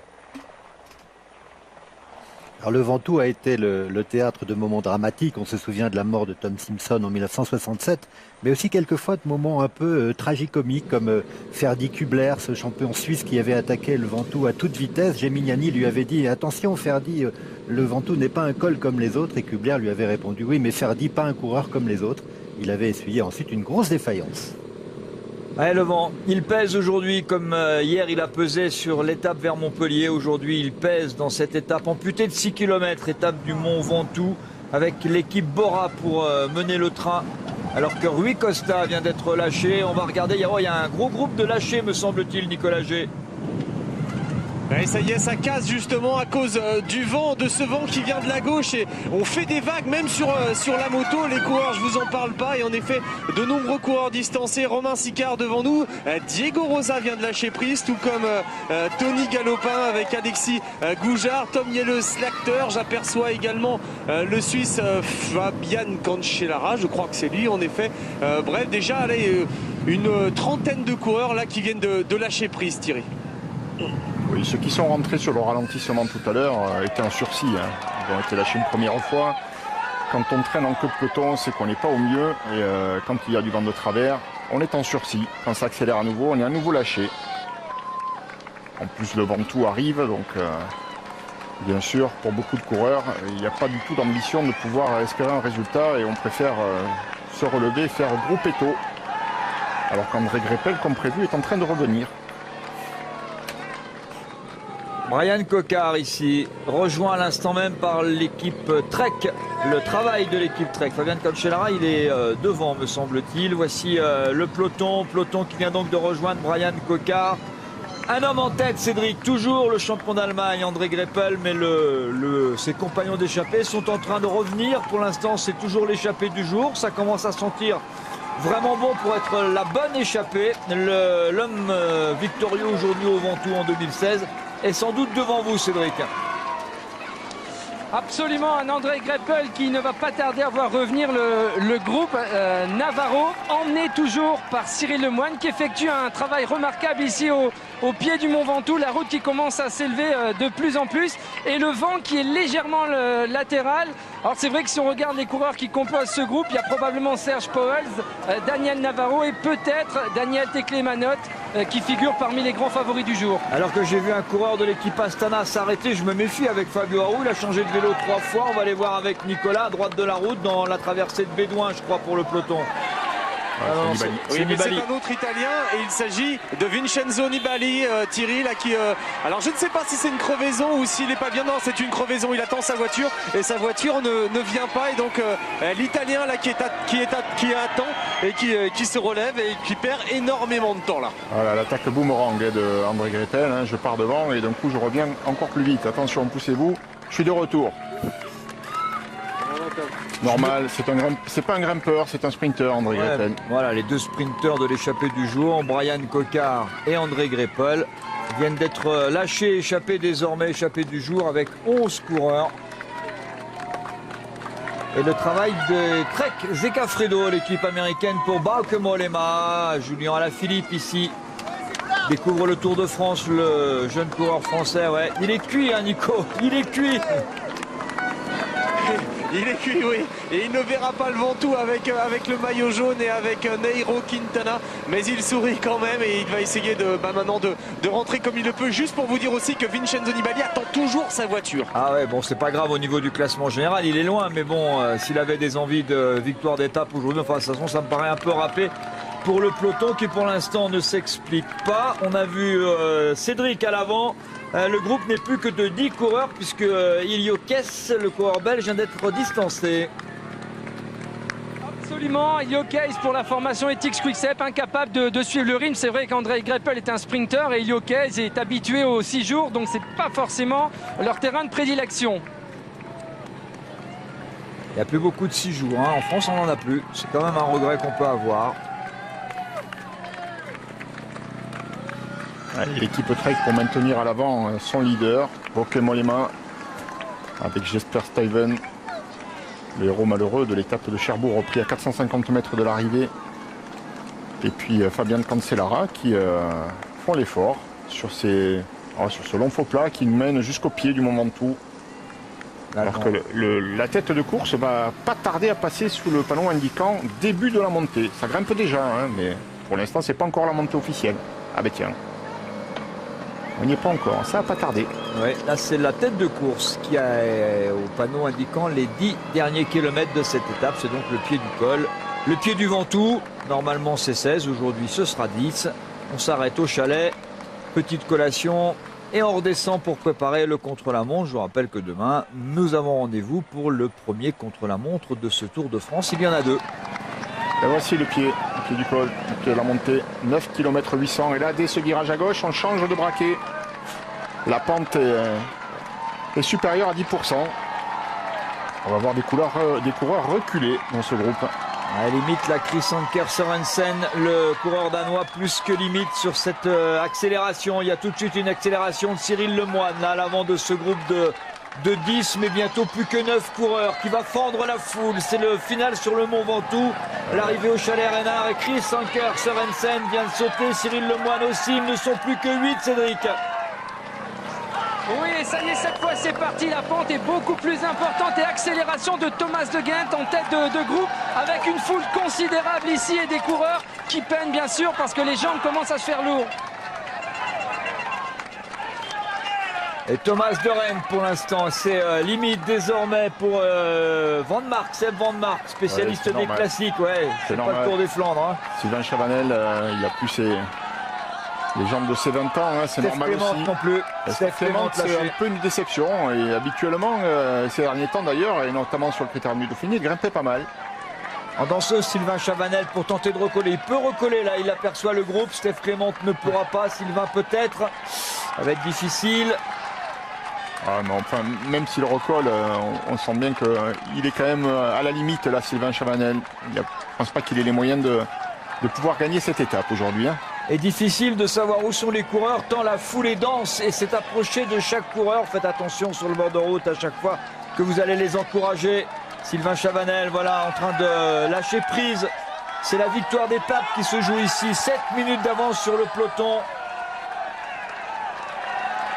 On a plaisir à retrouver Daniel Teclé-Manotte qui avait porté quelques jours le maillot à pois rouge l'an passé. Là, il est aux avant-postes. Et il est limite, mais ils sont encore 2 dans l'équipe. Une dimension d'attaque. Vous lui avez porté la poisse, Eric. J'aurais dû dire ça plus tard. Vous l'avez dit au bon moment. C'était le moment, il n'y est plus. Et il n'y est plus. Warren Barguil. Tom Dumoulin, voilà, en arrière du peloton. Ça tire la langue. Fabian Cancellara s'est écarté. On va ramener Joaquim Rodriguez qui a été le grand perdant hier dans l'étape qui arrivait à Montpellier. Il a été pris dans une bordure et il a fait l'éventail et il a perdu du temps. Voici la tête de course avec Thomas de Gendt, avec Serge Pauwels le Belge, avec Dani Navarro l'Espagnol de la Cofidis, une équipe française représentée à l'avant et qui se bagarre avec lui-même et avec son vélo. C'est Bertan Lindemann. Lindemann sera peut-être le prochain à être décramponné. Hein.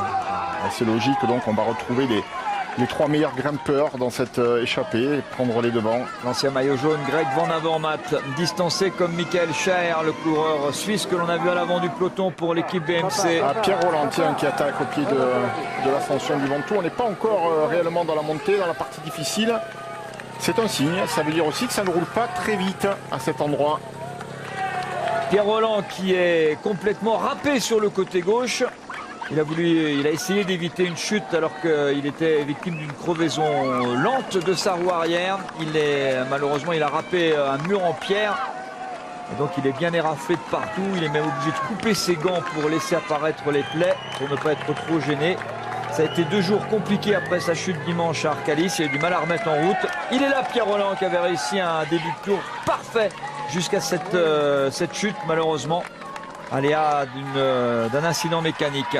Ils ne sont plus que 3 en tête et Thomas de Gendt vient d'accélérer alors que Lindemann est en perdition, rattrapé à l'instant par Sylvain Chavanel. Thomas de Gendt semble très fort, le coureur belge de Saint-Nicolas, près d'Anvers. Il est là, Thomas de Gendt, Serge Pauwels. Les Belges font la loi pour l'instant, 2 Belges devant et un coureur espagnol. Sylvain Chavanel limite bien les dégâts pour l'instant. Il est à une vingtaine de mètres, il gère son effort. Et ça va mieux devant le peloton maillot jaune. Ça va beaucoup mieux pour Pierre Roland. Il semble avoir retrouvé de bonnes sensations.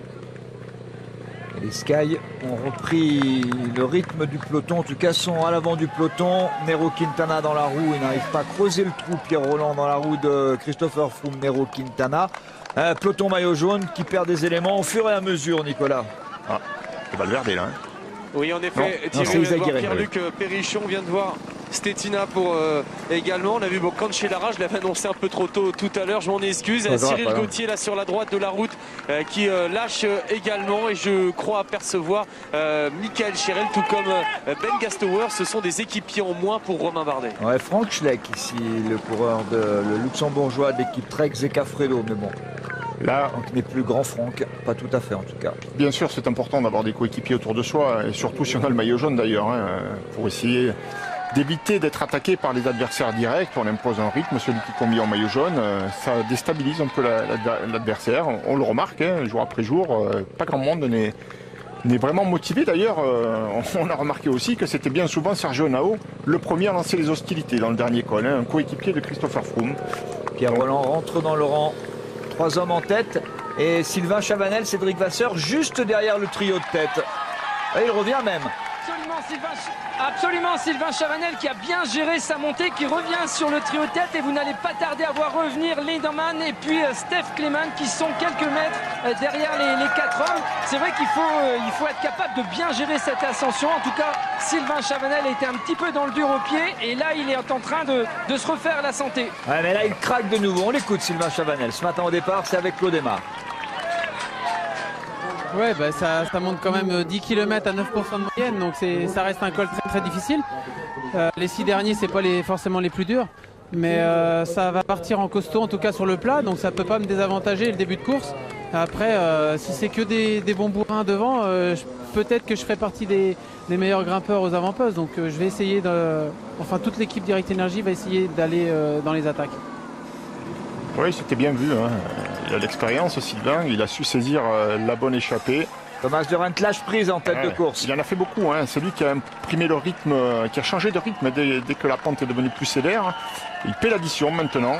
Il a fait du mal à tous les autres, mais il s'est fait mal aussi. Et on retrouve bien les 2 meilleurs grimpeurs de l'échappée du jour. Serge Pauwels et Dani Navarro, le Belge et l'Espagnol. Et Navarro fait une course juste pour l'instant. Il ne se découvre pas. C'est un coriace, Navarro. Hein. On a toujours l'impression qu'il est à bloc. Mais attention, c'est un coriace et c'est peut-être une très belle opportunité pour cette équipe Cofidis aujourd'hui de remporter une étape.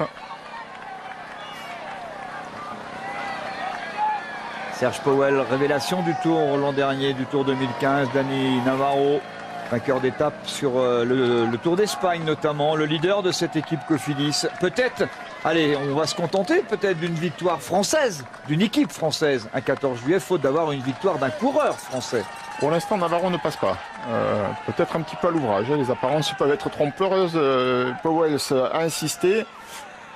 Et lorsqu'il a fait un signe du coude pour que Navarro lui prenne le relais, un petit signe de la tête de Navarro a indiqué que non, il ne souhaitait pas passer. Alors est-ce qu'il n'a pas les moyens ou est-ce qu'il ne veut pas? Est-ce qu'il attend de laisser passer quelques kilomètres avant de changer de rythme? Pour l'instant, il jauge ses adversaires. Basil Kirienka, ici, le coéquipier du maillot jaune, Christopher Froome. Alors que là, c'est Anthony Delaplace. Peloton, voilà, c'est normal, logique, hein, c'est dur. Et on perd au fur et à mesure des coureurs qui sont moins grimpeurs que d'autres, Nicolas. Oui, peloton qui est là à environ 18 km/h, Thierry, dans ses portions et dans ses forts pourcentages déjà. Vous avez cité Kirienka, il y a également Jérémy Roy qui vient de lâcher prise, lui qui avait été là pour aider Reichenbach. Et il y a énormément de foule et pour l'instant nous sommes à l'abri du vent, c'est important de le signaler. Yann Backland, ça a été lâché à Aymar Jebeldia. Voilà l'avant de la course avec une nouvelle accélération de Serge Pauwels. Dani Navarro répond sans problème avec toujours ce petit côté. Ouais, son problème, c'est pas aussi évident que ça, mais en plus, il m'inquiète un peu parce que quand il penche la tête comme ça à gauche, peut-être que ça commence à être un peu dur pour l'Espagnol de la Cofidis. Et puis bon, cette dimension d'attaque. Quand il penche la tête à gauche, c'est qu'il veut doubler. Ah, c'est son clignotant. En tout cas, grosse impression sur ce Tour 2016 de l'équipe Dimension Data. 3 victoires d'étape avec Mark Cavendish, victoire d'étape avec Stephen Cummings. Ah, et déjà 4 étapes, c'est vrai, hein, pour l'équipe Dimension Data. Et une belle opportunité avec Serge Pauwels, qui a l'air très fringant à l'avant. Alors attention de ne pas trop en faire quand même. Hein. Et la preuve, La preuve, c'est que c'est compliqué pour d'autres coureurs à l'arrière. Matteo Mardones, Luis Angel, Matteo Mardones, le coureur espagnol de la Cofidis, signe que ça va vite quand même dans le peloton. Pierre Rolland m'inquiète là, avec Warren Barguil devant lui. Les deux coureurs français sont ici. Et Louis Meintjes qui ferme la marche de ce groupe maillot jaune. Bon, Barguil retrouvé quand même. Ah, il est là, Warren. Et la chute tout à l'heure de Simon Gerrans lui a sauvé la mise pour l'instant. Et Adam Yates qui est là. Il me semble qu'à l'arrière du peloton, je vais vérifier avec Nicolas si vous êtes à cette hauteur-là. Il me semble qu'Adam Yates, le maillot blanc, deuxième du général, est en queue de peloton. Difficile de vous dire, Thierry, nous sommes juste derrière le régulateur et la route est tellement étroite avec le public que je ne peux pas vous dire d'ici, Thierry. Yarlinson Pantano pour l'équipe YAM, le grimpeur colombien qui sort du peloton. Ouais. Première attaque. Ah, c'est Nairo Quintana ou c'est Valverde? Attaque dans Movistar, Valverde semble-t-il. Adam Yates est là, Adam Yates est là, Alejandro Valverde ici, qui vient de sortir du peloton. Voilà, enfin ça s'agite. Et oui, on rappelle quand même qu'il y a 6 km de moins, on n'est plus qu'à 6 km de l'arrivée. Le maillot jaune fait sa course, il gère l'effort, il gère la montée. Attention de ne pas se laisser endormir pour ceux qui ont des bonnes jambes aujourd'hui. On rappelle Alejandro Valverde, 8e du classement général, à 1 minute 13 de Christopher Froome, coéquipier aussi de Nairo Quintana, son lieutenant, qui l'a attendu l'autre jour. Et ça ne m'étonne pas que sur cette pente-là, il soit aussi à l'aise. On sait qu'il aime ça, Alejandro Valverde. Et accélération de nouveau de Pantano, juste devant Alejandro Valverde. Et le peloton là qui s'est mis en danseuse à l'image de Christopher Froome. Pantano qui va être rejoint par la tête de peloton. Adam Yates en queue de peloton. Ici, vous retrouvez Geraint Thomas, qui a fait un gros boulot hier dans le final sur Montpellier, aux côtés de son maillot jaune. Voilà Alejandro Valverde juste devant le peloton. Pour l'instant, l'écart ne se fait pas entre le 8e du général et la tête du peloton emmené par les Sky. Oui, Valverde, c'est pas une menace directe. 1 minute 13 sépare Christopher Froome de Valverde. Donc on peut gérer l'effort en tête du peloton pour le maillot jaune avec encore une relative sérénité. Si c'était Quintana, on verrait Christopher Froome réagir. La situation de la course, 2 hommes en tête pour une victoire d'étape, ça semble maintenant fait, 6,54 d'avance, ça bouge pas énormément en tête de peloton, donc ça va se jouer alors sans doute entre Serge Pauwels et Dani Navarro, à moins que Thomas de Rennes n'arrive à revenir.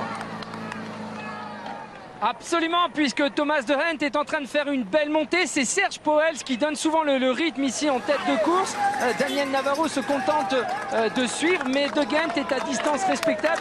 Mais cette montée est relativement rapide parce qu'il y a un vent favorable qui pousse les coureurs. Il faudra donc s'attendre à une moyenne record sur ce Ventoux. Nous sommes environ à 20 km/h derrière les hommes de tête. Est-ce qu'on sentait, alors Michael Nieve lâché, est-ce qu'on sentait Pierre Rolland distancé sur l'accélération de Valverde? Ça y est, en effet, Pierre Rolland qui était dans les dernières positions de ce peloton. Thierry qui vient de lâcher prise à son tour. Il essaye de limiter les dégâts français. Je pense que c'est ce qu'il est en train de faire. Mais là, il est lâché. Et Adam Yates, si vous êtes à hauteur de Pierre Rolland, vous devez apercevoir Adam Yates, il me semble, bien en queue de peloton. C'est le 2e du général. Il n'est pas lâché, mais il est en queue de peloton. Thierry, exactement, il est limite Adam Yates. Oui, à côté de Sébastien Rachenbach, le Suisse de la FDJ. Le voilà ici, Adam Yates, à côté de Louis Meintjes qui est revenu. Pierre Rolland en gros plan ici, lâché donc par l'accélération du peloton. En tout cas, par l'accélération d'Alejandro Valverde en tête de peloton, maillot jaune. Maillot jaune emmené par ses coéquipiers. On est dans un scénario somme toute classique. Encore 3 coéquipiers pour Christopher Froome. Et Quintana va attaquer à droite de la route. Il faut changer de rythme là, il faut montrer quelque chose de Quintana. Attaque de Quintana à 5 km 300 de l'arrivée. Ah non pardon, lui il est un petit peu plus loin parce que oui il est un peu plus loin. C'est 5 300 pour les hommes de tête. Il a pris 10 mètres, ce sont les coéquipiers avec Wouter Poels qui a l'air très à l'aise, qui a pris le temps tout à l'heure d'attraper un soda, de l'ouvrir, de le boire. On est dans la montée du Ventoux, il est super à l'aise et Quintana ne prend pas grand chose, 10 mètres à peine.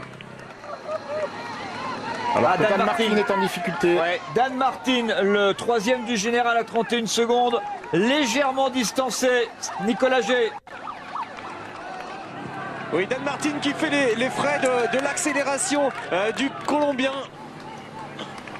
Et on voit, je crois voir également Warren Barguil qui est en train de lâcher prise, alors que là, Pierre Rolland, lui, regarde à l'arrière, il est de plus en plus mal. Retour de Thomas de Rennes devant. C'est désormais de nouveau un trio en tête. Ils sont trois coureurs pour une victoire de prestige avec toujours un vent favorable et Thomas de Rennes qui s'est passé en première position parce qu'il n'arrive pas à accepter les changements de rythme essentiellement de Serge Pauwels. Roman Kreuziger, le 10e du général, vient d'être relâché. Nero Quintana rejoint par Wouter Poels. Je trouve pas Christopher Froome très impressionnant. 5 km, oui, allez-y Cédric alors. Oui, je vous disais 5 km pour la tête de course avec toujours Thomas de Rennes qui roule à allure.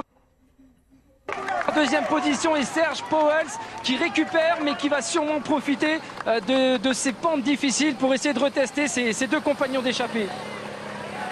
3 hommes pour une victoire d'étape. Alejandro Valverde, je le cherche. Valverde, je sais pas s'il est devant. Ouais, il a peut-être... je sais pas s'il est encore là. Hein. Je sais pas s'il est toujours... il me semble qu'il est de nouveau dans... Je suis pas sûr. Non, je pense qu'il a été repris. Il a fait un gros effort, préparé le terrain à Quintana pour lui permettre de placer une contre-attaque. Pour l'instant, Valverde... Non, il est là, Valverde. Il est là dans la roue de Quintana. Ouais, il a été repris par le peloton. C'est donc 3 hommes devant pour l'instant. Thomas de Rennes, Dani Navarro, Serge Pauwels, 2 Belges, un Espagnol. Une équipe sud-africaine, une équipe française et une équipe belge. C'est reparti. Il a jugé, il a jaugé, il a senti que Christopher Froome n'était peut-être pas aussi aérien que ça. Peut-être, parce que du coup, on ralentit pas mal l'allure en tête du peloton. Peut-être que le maillot jaune n'est pas aussi fringant qu'il ne paraît.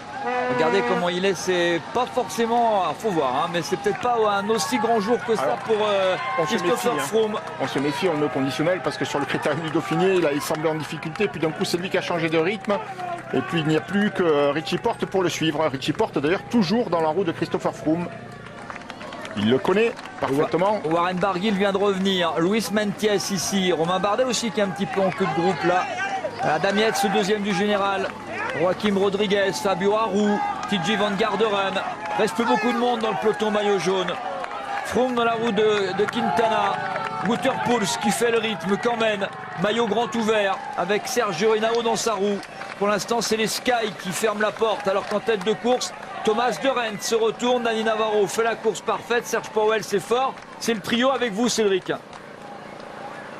Trio du jour avec à une trentaine de secondes derrière Sylvain Chavanel et Steph Clement qui sont tout doucement en train de se rapprocher puisque depuis que Thomas de Gendt est revenu, l'allure est en train de se ralentir ici en tête de course. On temporise, il faut dire que le vent est devenu défavorable cette fois-ci. Et Warren Barguil, le breton ici à gauche de la roue tendanceuse, revient sur l'arrière du peloton dans la roue de Romain Bardet. Ah oui, il y a des arbres, c'est moins facile. Alors du coup on reste sur le trio de tête. Thomas de Rennes, Dani Navarro, Serge Pauwels. Serge Pauwels a l'air très très fort, Cédric. Oui, c'est mon favori du jour. Hein. Si on se réfère au coup de pédale, il dégage pas mal de facilité. Daniel Navarro est bien aussi, mais a l'air un petit peu moins incisif. Mais attention, hein, tout est une question de gestion. Il reste encore environ 4 km à parcourir. Et Dan Martin, c'est le 3e du général qui a été distancé. Dan Martin distancé ici avec Dani Moreno. C'est Nicolas G avec Dan Martin, l'Irlandais en difficulté.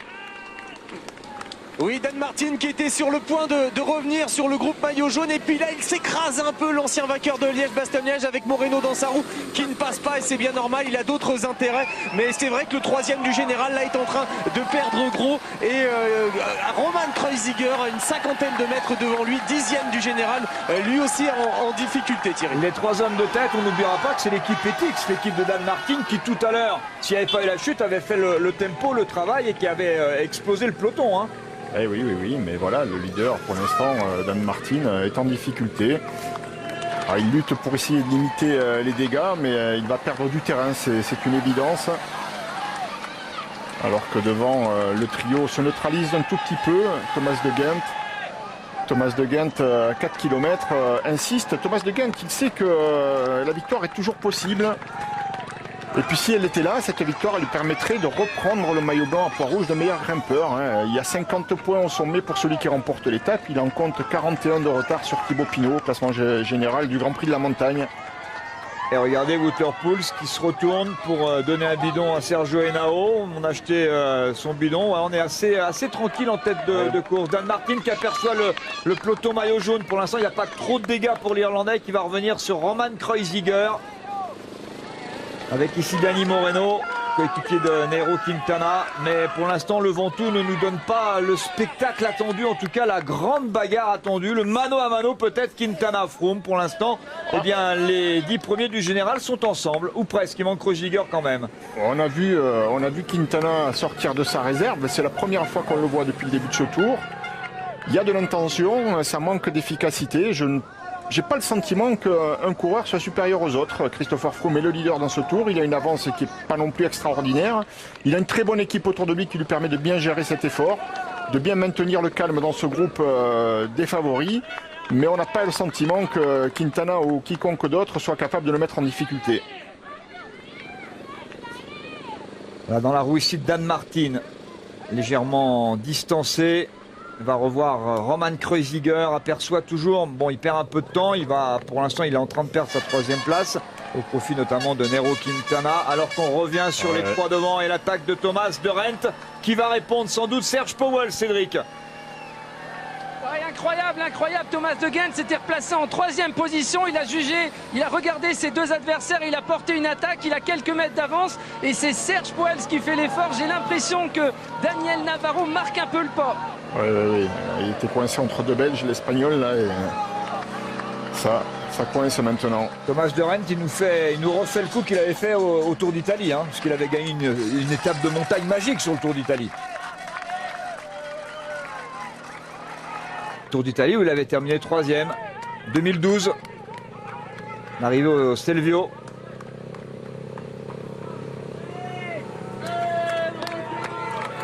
Wouter Poels, Impérial en tête du groupe maillot jaune. Qu'est-ce qu'il fait Christopher Froome? Il laisse quelques longueurs.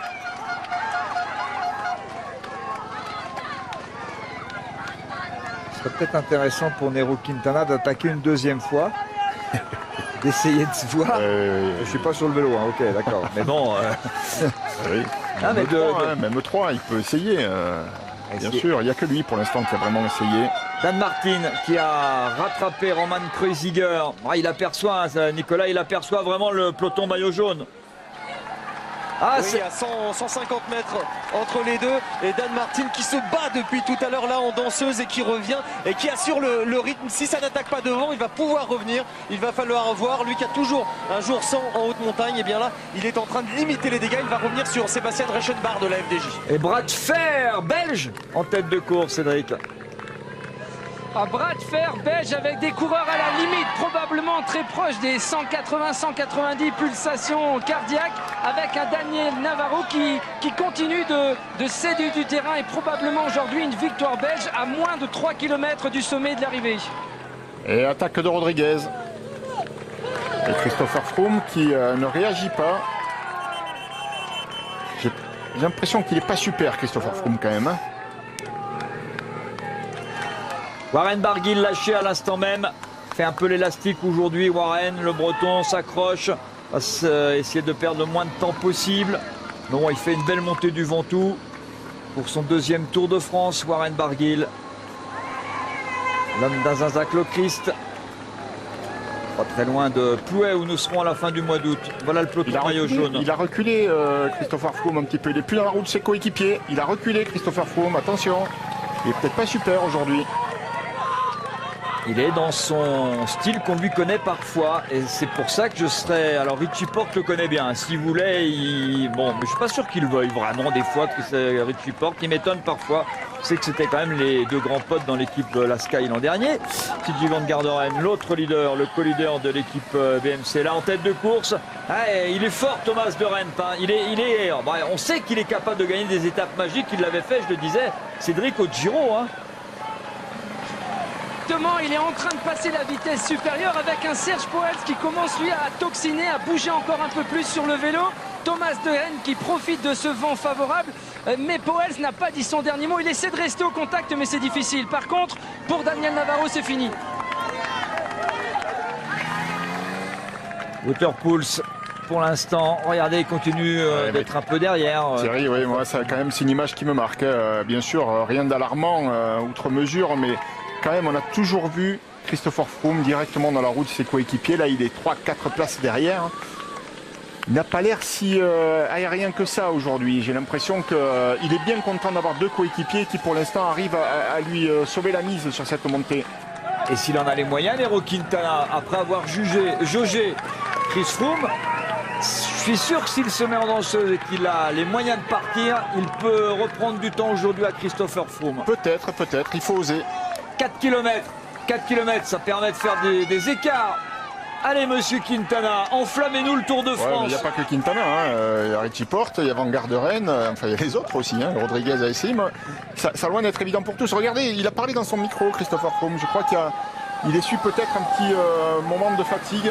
Et Serge Pauwels est revenu dans la roue de Thomas de Rent. Cédric. Formation, oui, au courage, Serge Pauwels a réussi à faire la jonction. Il est dans le sillage de Thomas de Rent et les deux coureurs sont en train de temporiser avec toujours un vent favorable et cette fois c'est Pauwels qui attaque. Le mano à mano, le duel des Belges en 6e position. Christopher Froome, il s'est dit, oh si je suis 6e alors je vais remonter en 3e place. Richie Porte, il est vigilant simplement à l'attitude de Christopher Froome. Il le connaît par cœur. Il le connaît par cœur, il reste dans la roue. Mais en restant toujours dans la roue, il court pour faire 2e aussi. Le problème, c'est que Nairo Quintana, il a peut-être envie, mais je suis pas sûr qu'il en a les moyens, Nairo Quintana, aujourd'hui. On se souvient qu'en 2013, Chris Froome avait placé un démarrage terrible dans ce même Ventoux. Alors évidemment, il paraît beaucoup plus collé à la route aujourd'hui qu'il l'était à cette époque. Alors collé à la route, l'expression est peut-être un peu forte, mais quelquefois, il est bluffant parce qu'on a le sentiment que voilà, il est un peu dans le dur. C'était le cas il y a quelques minutes, et puis hop, une accélération, il revient se positionner. On a vu un peu la même chose sur le Critérium du Dauphiné. Et d'un coup, c'est lui qui change de rythme et qui est capable de distancer tout le monde. Donc Richie Porte le sait et il s'en méfie d'ailleurs. Il s'en méfie.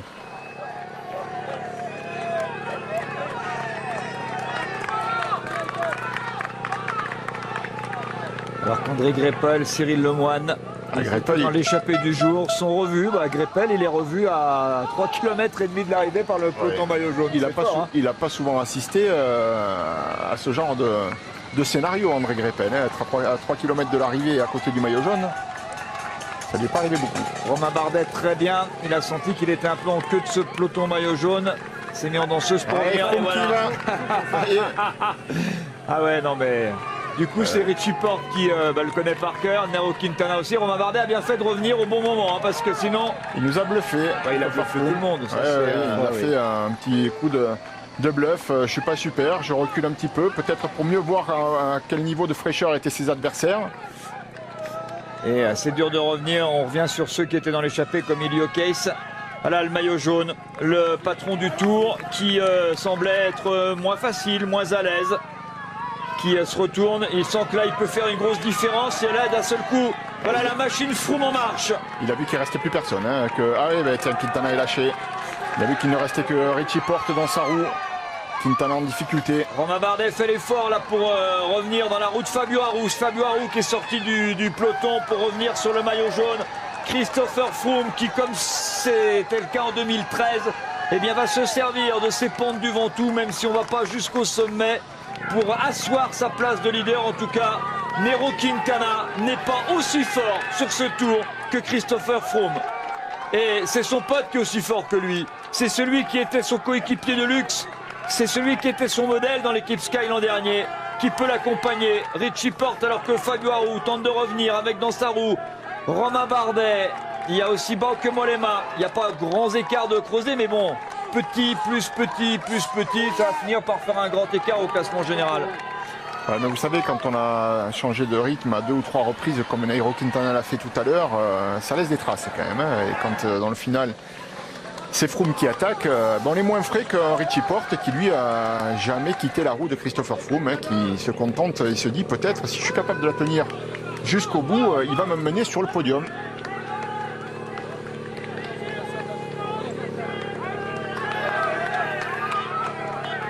Allez, Bauke Mollema va sortir du groupe Quintana pour essayer de limiter les dégâts. Parce que maintenant, ils sont dans la limite de dégâts. Là, Thierry, on assiste à une lutte pour le podium.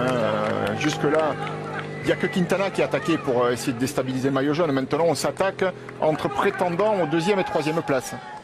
Richie Porte, il est loin, hein, il est 14e du général à 2 minutes 22. On va en reparler de sa crevaison sur l'étape du dimanche qui arrivait à Cherbourg. Bon, bref, pour l'instant, c'est autre chose. Et on va aller regarder à l'avant de la course. Eh bien, on est dans le dernier kilomètre pour la victoire d'étape entre deux Belges. Deux coureurs qui sont originaires d'Anvers, hein, enfin en tout cas qui habitent à côté d'Anvers. Ils se connaissent très bien, ils sont presque voisins. Et ils sont là pour écrire une page de leur histoire. Il a déjà gagné une étape mythique, celle du Stelvio sur le Giro, Thomas de Rent à droite. Donc je vais Dani Navarro est de retour, Cédric. Oh, et quelle bataille ici à l'avant, Daniel Navarro, les dents serrées, qui revient sur les deux hommes de tête et qui garde toutes ses chances de l'emporter. Ils sont 3 pour la gagne. Ouais, mais Navarro est un petit peu dans le rouge quand même. Et Bauke Mollema revient sur le maillot jaune. Bauke Mollema qui a réussi à revenir, le coureur néerlandais, 5e du général. Signe que ça va pas si vite que ça quand même pour Christopher Froome. On est capable de revenir. Et Valverde dans un rôle d'équipier de luxe. Et 3 pour une victoire d'étape. Thomas de Rent en discussion avec Serge Pauwels, les Flamands entre eux, parce qu'il y a un Espagnol au milieu des deux. Thomas de Rent, Serge Pauwels contre Dani Navarro. C'est pas très dur hein, sur la ligne d'arrivée. C'est vrai que la montée est derrière. On a quand même fait beaucoup d'efforts. Il y a des toxines dans les muscles, mais c'est pas très dur à cet endroit-là. Ça va être un sprint quand même. Il faut être puissant, quoi. Il faut être capable de mettre du braquet. De Ghent a cette capacité, mais on sent également que Pauwels semble avoir une bonne fraîcheur. Dani Navarro, hop, il a voulu, il a été prêt à attaquer. Serge Pauwels parfaitement placé. Le coureur de 32 ans, peut-être une 5e victoire de l'équipe sud-africaine Dimension Data sur le Tour de France.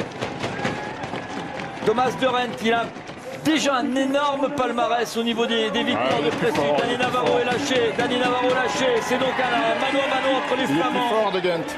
Après Greg Van Avermaet, un autre coureur belge va s'imposer. Et un coureur belge qui sait ce que c'est que de gagner. Parce qu'il s'impose comme il s'était imposé sur le Giro, il s'impose sur le Tour de France. Premier Thomas de Rent, deuxième Serge Pauwels, troisième Dani Navarro. Et de Rent qui gagne l'étape et qui prend le maillot blanc à Port-Rouge de meilleur grimpeur avec les 50 points attribués à celui qui remportait l'étape aujourd'hui. Étape parfaite dans la stratégie pour Thomas de Rent et l'équipe Lotto Soudal qui s'impose ici sur le Tour de France.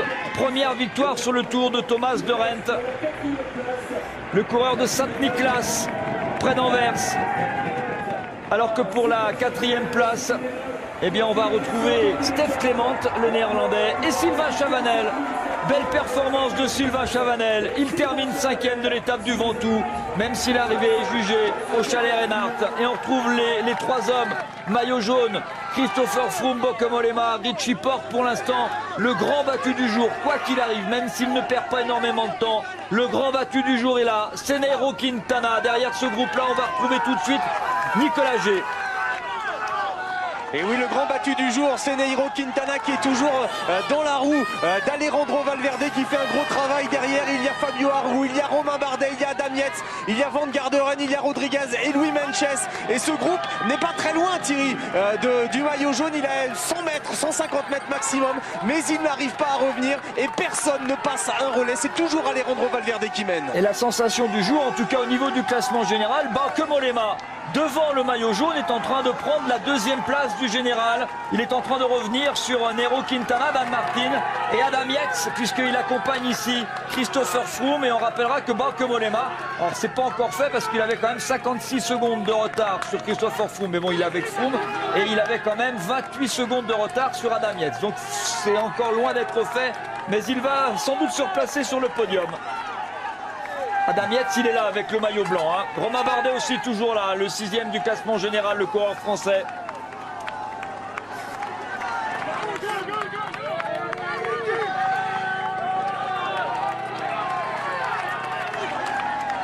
Je me demande. Alors, je ne sais pas si c'est le moment, mais quand même, je me demande ce qui serait passé si Richie Porte n'était pas le pote de Christopher Froome depuis le début de ce tour. Moi, je ne l'ai pas vu attaquer encore, Richie Porte. Hein. Je ne sais pas si vous l'avez vu attaquer. Moi, je le vois rouler devant. À chaque fois qu'il le peut, il suit le maillot jaune, il lui prend le relais. Donc, il est dans une parfaite attitude de coureur qui veut terminer second de ce Tour de France. Il a certes perdu du temps sur une crevaison, mais je pense que c'est le mieux placé parce qu'il connaît parfaitement Christopher Froome. c'est le mieux placé aussi parce que il a de bonnes sensations et il a perdu du temps sur un incident mécanique. C'est le mieux placé donc pour aller chercher un podium à Paris derrière Christopher Froome pour l'instant en tout cas. Le Néerlandais Lindemann termine lui 6e de cette étape du Mont Ventoux. Et Alejandro Valverde ici qui est en train de revenir sur... Non, il y a une chute. Il y a une chute là. C'est le groupe Quintana. C'est le groupe Quintana, ben oui. Mais ça sert à rien. C'est le groupe Quintana, c'est Nico, pardon. On s'en fout, oui, on ne sait pas ce que ça veut dire. Pardon Nicolas. A été... Alejandro Valverde a été lâché dans cette foule. Juste pour vous dire que Warren Barguil et Dan Martin sont loin, messieurs. Nicolas, Richie Porte arrêté. Richie Porte arrêté, oui, semble-t-il. Et alors, qu'est-ce qui s'est passé? Oui.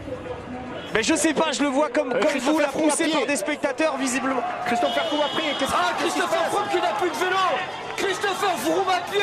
Mais quelle image du tour. On n'a jamais vu ça. Un maillot jaune un maillot jaune à pied. On n'a pas eu l'image, mais ils se sont accrochés très certainement. Une chute, Christopher Froome.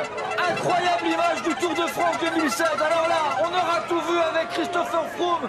Il n'a plus de vélo. Oh là là là là là. Il n'a plus de vélo. Christopher Froome à pied, Richie Porte qui s'en va là-bas. C'est incroyable, c'est une image absolument inédite, incroyable, avec tout ce public, les voitures inimaginable. Christopher Froome est à pied, Nicolas G. Oui, et donc la voiture de dépannage neutre qui est en train d'essayer de lui donner un vélo, mais ils sont longs pour mettre la roue avant, et Chris Froome qui est impassible, qui attend avec tout le public autour de lui. C'est surréaliste. Ah mais c'est du jamais vu. Aujourd'hui, ce sont les temps réels. Et regardez derrière, Quintana est vraiment en difficulté aujourd'hui.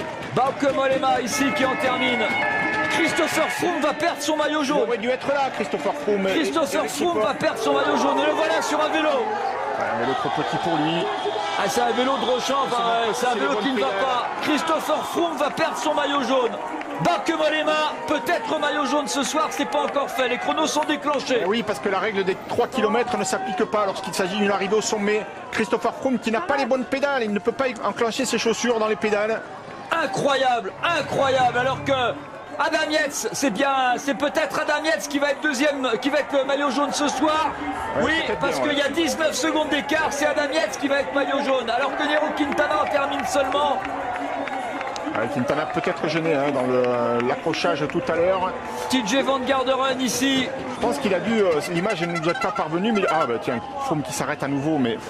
Christopher Froome de nouveau à pied, Nicolas G. Il ne peut pas continuer avec ce vélo, évidemment. Oui, de nouveau à pied parce que sa voiture vient d'arriver. Thierry et Laurent, et donc nouveau vélo, ça y est, un vélo à ses côtes pour Christopher Froome, poussé par son mécano, mais il va perdre beaucoup dans cette affaire. Alors voilà Richie Porte. Donc on a bien fait tomber. On avait dit qu'il y avait beaucoup de monde, ça allait être compliqué. Richie Porte, le groupe, en tout cas le duo Richie Porte, Christopher Froome est tombé ou a été retardé, c'est sûr, par le public. Ça, il s'est passé quelque chose. Au point que Christopher Froome a cassé son vélo puisqu'il était à pied. C'est une image complètement, mais alors, là, il a manqué quand même, surréaliste. Il a quand même manqué de sang-froid. Il fallait qu'il attende un coéquipier qui ne devait pas être loin derrière, ou sa voiture. Où va-t-il à pied? C'est vrai, où va-t-il? Dan Martin peut pas finir à pied 1,5 km. Dan Martin ici avec, on aperçoit Christopher Froome là-bas qui va faire, ça commence à faire une 30 déjà. Une 30 déjà, incroyable image. On va faire le tour du monde des dizaines, des centaines, des milliers, des millions de fois. Il peut être... Une 30, une 40. Il a perdu 1 minute 40, mais à pied c'est normal. Un maillot jaune, à pied, sur les pentes du Ventoux. Regardez, Christopher Froome, assommé forcément aujourd'hui par ce qui vient de lui arriver. Pierre Roland termine, on a un petit peu perdu le fil au fur et à mesure de ceux qui sont arrivés. Un des grands gagnants du jour, c'est Bauke Mollema. Et le nouveau maillot jaune, c'est certainement le Britannique Adam Yates. Oui, là j'avoue qu'on a oublié de regarder les chronomètres. On était abasourdi par cette image-là, de voir Christopher Froome en jogging, en train de courir, cale aux chaussures, dans cette montée du Ventoux, alors qu'il s'est accroché avec Richie Porte, vraisemblablement, le vélo abîmé, il n'avait pas de quoi repartir. Il a peut-être manqué un peu de sang-froid à ce moment-là. Il aurait dû, je pense, temporiser et garder son sang-froid, attendre le retour d'un coéquipier qui ne devait pas être loin, Wouter Poels ou Henao pour repartir avec un vélo correct et pouvoir terminer l'étape. Il aurait perdu moins de temps, mais il aurait de toute façon perdu son maillot jaune. Voilà donc le rappel. Rappelons, alors, du coup c'est presque passé voilà, dans les oublis, mais bon, on rappellera quand même que le doublé belge sur cette étape, la victoire de Thomas de Rent, qui s'était déjà imposé sur une étape mythique au Tour d'Italie au Giro. Il avait terminé sur le podium, sur la 3e place. Et bien aujourd'hui, Thomas de Rent remporte une étape mythique, même s'il lui manque 6 km, même si c'est pas au sommet, il remporte une étape mythique. Thomas de Rennes, Celte du Mont Ventoux, Montpellier-Mont Ventoux, étape 12 du Tour de France, un 14 juillet. Eh bien, il y a un Français dans les 10 premiers. Chapeau à Sylvain Chavanel, mais l'information, c'est Bauke Mollema, 10e aujourd'hui, qui va sans doute revenir 2e. Je pense que le nouveau classement général, c'est Adam Yates, premier en jaune devant Bauke Mollema. Et alors après, il va commencer, il va falloir qu'on regarde les écarts. Je vous rappelle que sur Bauke Mollema, c'est 1,40 de perdu par Christopher Froome. Alors l'image, on va vous la repasser, des dizaines de fois, on va la voir, l'étudier, on va en parler, on va analyser, on va essayer de comprendre, alors qu'on revoit la victoire de Thomas de Rent. L'image, c'est incroyable, incroyable, c'est un maillot jaune à pied sur la pente du Mont Ventoux. Je pense que, enfin moi j'avais jamais vu ça, hein. C'est le tour des grandes premières, hein. J'avais jamais vu Froome dans cette position pédaler. J'avais jamais vu un maillot jaune courant. Je ne sais pas s'il y aura une décision de prise. Regardez ce qui va se passer. Voilà, la moto bloquée. Voilà, la moto bloquée. La moto bloquée par les spectateurs. Et les 3 coureurs qui étaient derrière sont tombés, c'est-à-dire Bauke Mollema, Richie Porte et Christopher Froome sont tombés. Christopher Froome a cassé sans doute son dérailleur. Et regardez, son vélo ne marche plus. Il le pose, il le jette et il continue à pied. Il continue à pied. Voilà l'image de cette étape du Tour de France. Ouais, c'est absolument incroyable. Alors là, peut-être qu'on va avoir une décision. Ah, je sais pas. Hein. Ouais, je sais. Ça fait partie de la course. Normalement non. Ça fait partie de la course. Mais pourquoi pénaliser finalement Mollema qui est reparti? Mais en 1930, Victor Fontan a cassé sa fourche à quelques kilomètres de l'arrivée comme ça, a fini à pied et il a perdu son maillot. Mais bon, en 30, je l'ai pas vu l'image. Hein. Et puis Thierry, faut pas exagérer non plus. Thierry, on a également vu derrière, lorsqu'on a découvert le maillot jaune en train de courir, on a également vu derrière le groupe Quintana à l'arrêt, avec Richie Porte qui bloquait la route. Donc voilà, tout le monde a été finalement pénalisé par cet incident. Chapeau Thomas de Rent, levé de la victoire pour le coureur belge, pour le flamand de l'équipe Lotto Soudal, qui s'impose donc dans cette étonnante, surprenante étape ô combien mythique désormais dans le Tour de France, quoi qu'il arrive. Elle était déjà, avant de commencer, une étape dans l'histoire du Tour. Étape amputée de 6 km. Impossible d'arriver à cause du vent au sommet du Ventoux. 6 km plus bas, au Chalet Reynard, le maillot jaune Christopher Froome était en train d'assommer le Tour de France quand soudain une moto l'a bloqué. En tout cas, il est tombé. Ils sont tombés. Et résultat des courses, eh bien, on a vu un Christopher Froome à pied. Oui, mouvement de panique à ce moment-là de Christopher Froome qui a réagi comme il a pu, hein, à chaud. Peut-être pas la meilleure réaction, on verra ça plus tard. Mais en tout cas, il n'a pas perdu le Tour, Christopher Froome. Attention, hein. Il a perdu du temps aujourd'hui, il perd son maillot jaune, mais il n'a pas perdu le Tour. Les écarts ne sont pas énormes sur la ligne. Demain, il y a un contre-la-montre qui lui convient comme un gant. Il y en aura un autre un peu plus tard en montagne. On a vu la force de son équipe. Je pense que Christopher Froome va être obligé de changer d'attitude, de passer à l'attaque. Dans un rôle de défenseur jusqu'à présent, il va passer à nouveau à l'attaque. Il était parfait dans la stratégie. Il avait mené son maillot jaune là où il le voulait. Voici. Et comme dit, eh bien oui, la confirmation est là. Les écarts vont être assez peu importants. Il faudra quand même regarder entre Bauke Mollema et puis Christopher Froome. Il y avait 56 secondes. Il y aura... Voilà, je dirais que le maillot jaune Adam Yates a 1,49 d'avance sur Christopher Froome. Je pense que c'est ça. Moins que ça. Alors moi, je pense qu'il y a moins. 1,40. Alors oui, non, beaucoup moins que ça. Il y a moins que ça, il y a moins de la minute. Hein. Non, je vous dis des bêtises. Une quarantaine de secondes. Il est arrivé à 1,40.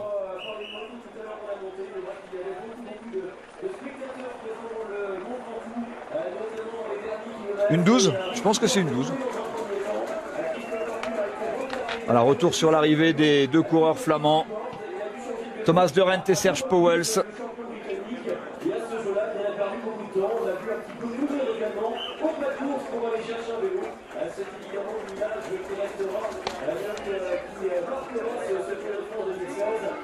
Et voilà cette image qui va faire le tour du monde. On n'a pas fini d'en parler. Ce sera le cas dans Vélo Club. Il ne faut pas oublier qu'il avait donc il était à 1,40, il avait 28 secondes d'avance. Ouais, ça va être autour de la minute. Le retard de Christopher Froome sur Adam Yates sera ce soir autour de la minute. Le classement général exact, eh bien c'est tout de suite dans le Vélo Club. Vélo Club présenté en direct de Vaison-la-Romaine par Gérard Rolls. On va revenir bien sûr sur l'histoire de Christopher Froome et le Mont Ventoux. Pour le courant de l'équipe qui a été évidemment, vous avez vu au passage de la ligne d'arrivée.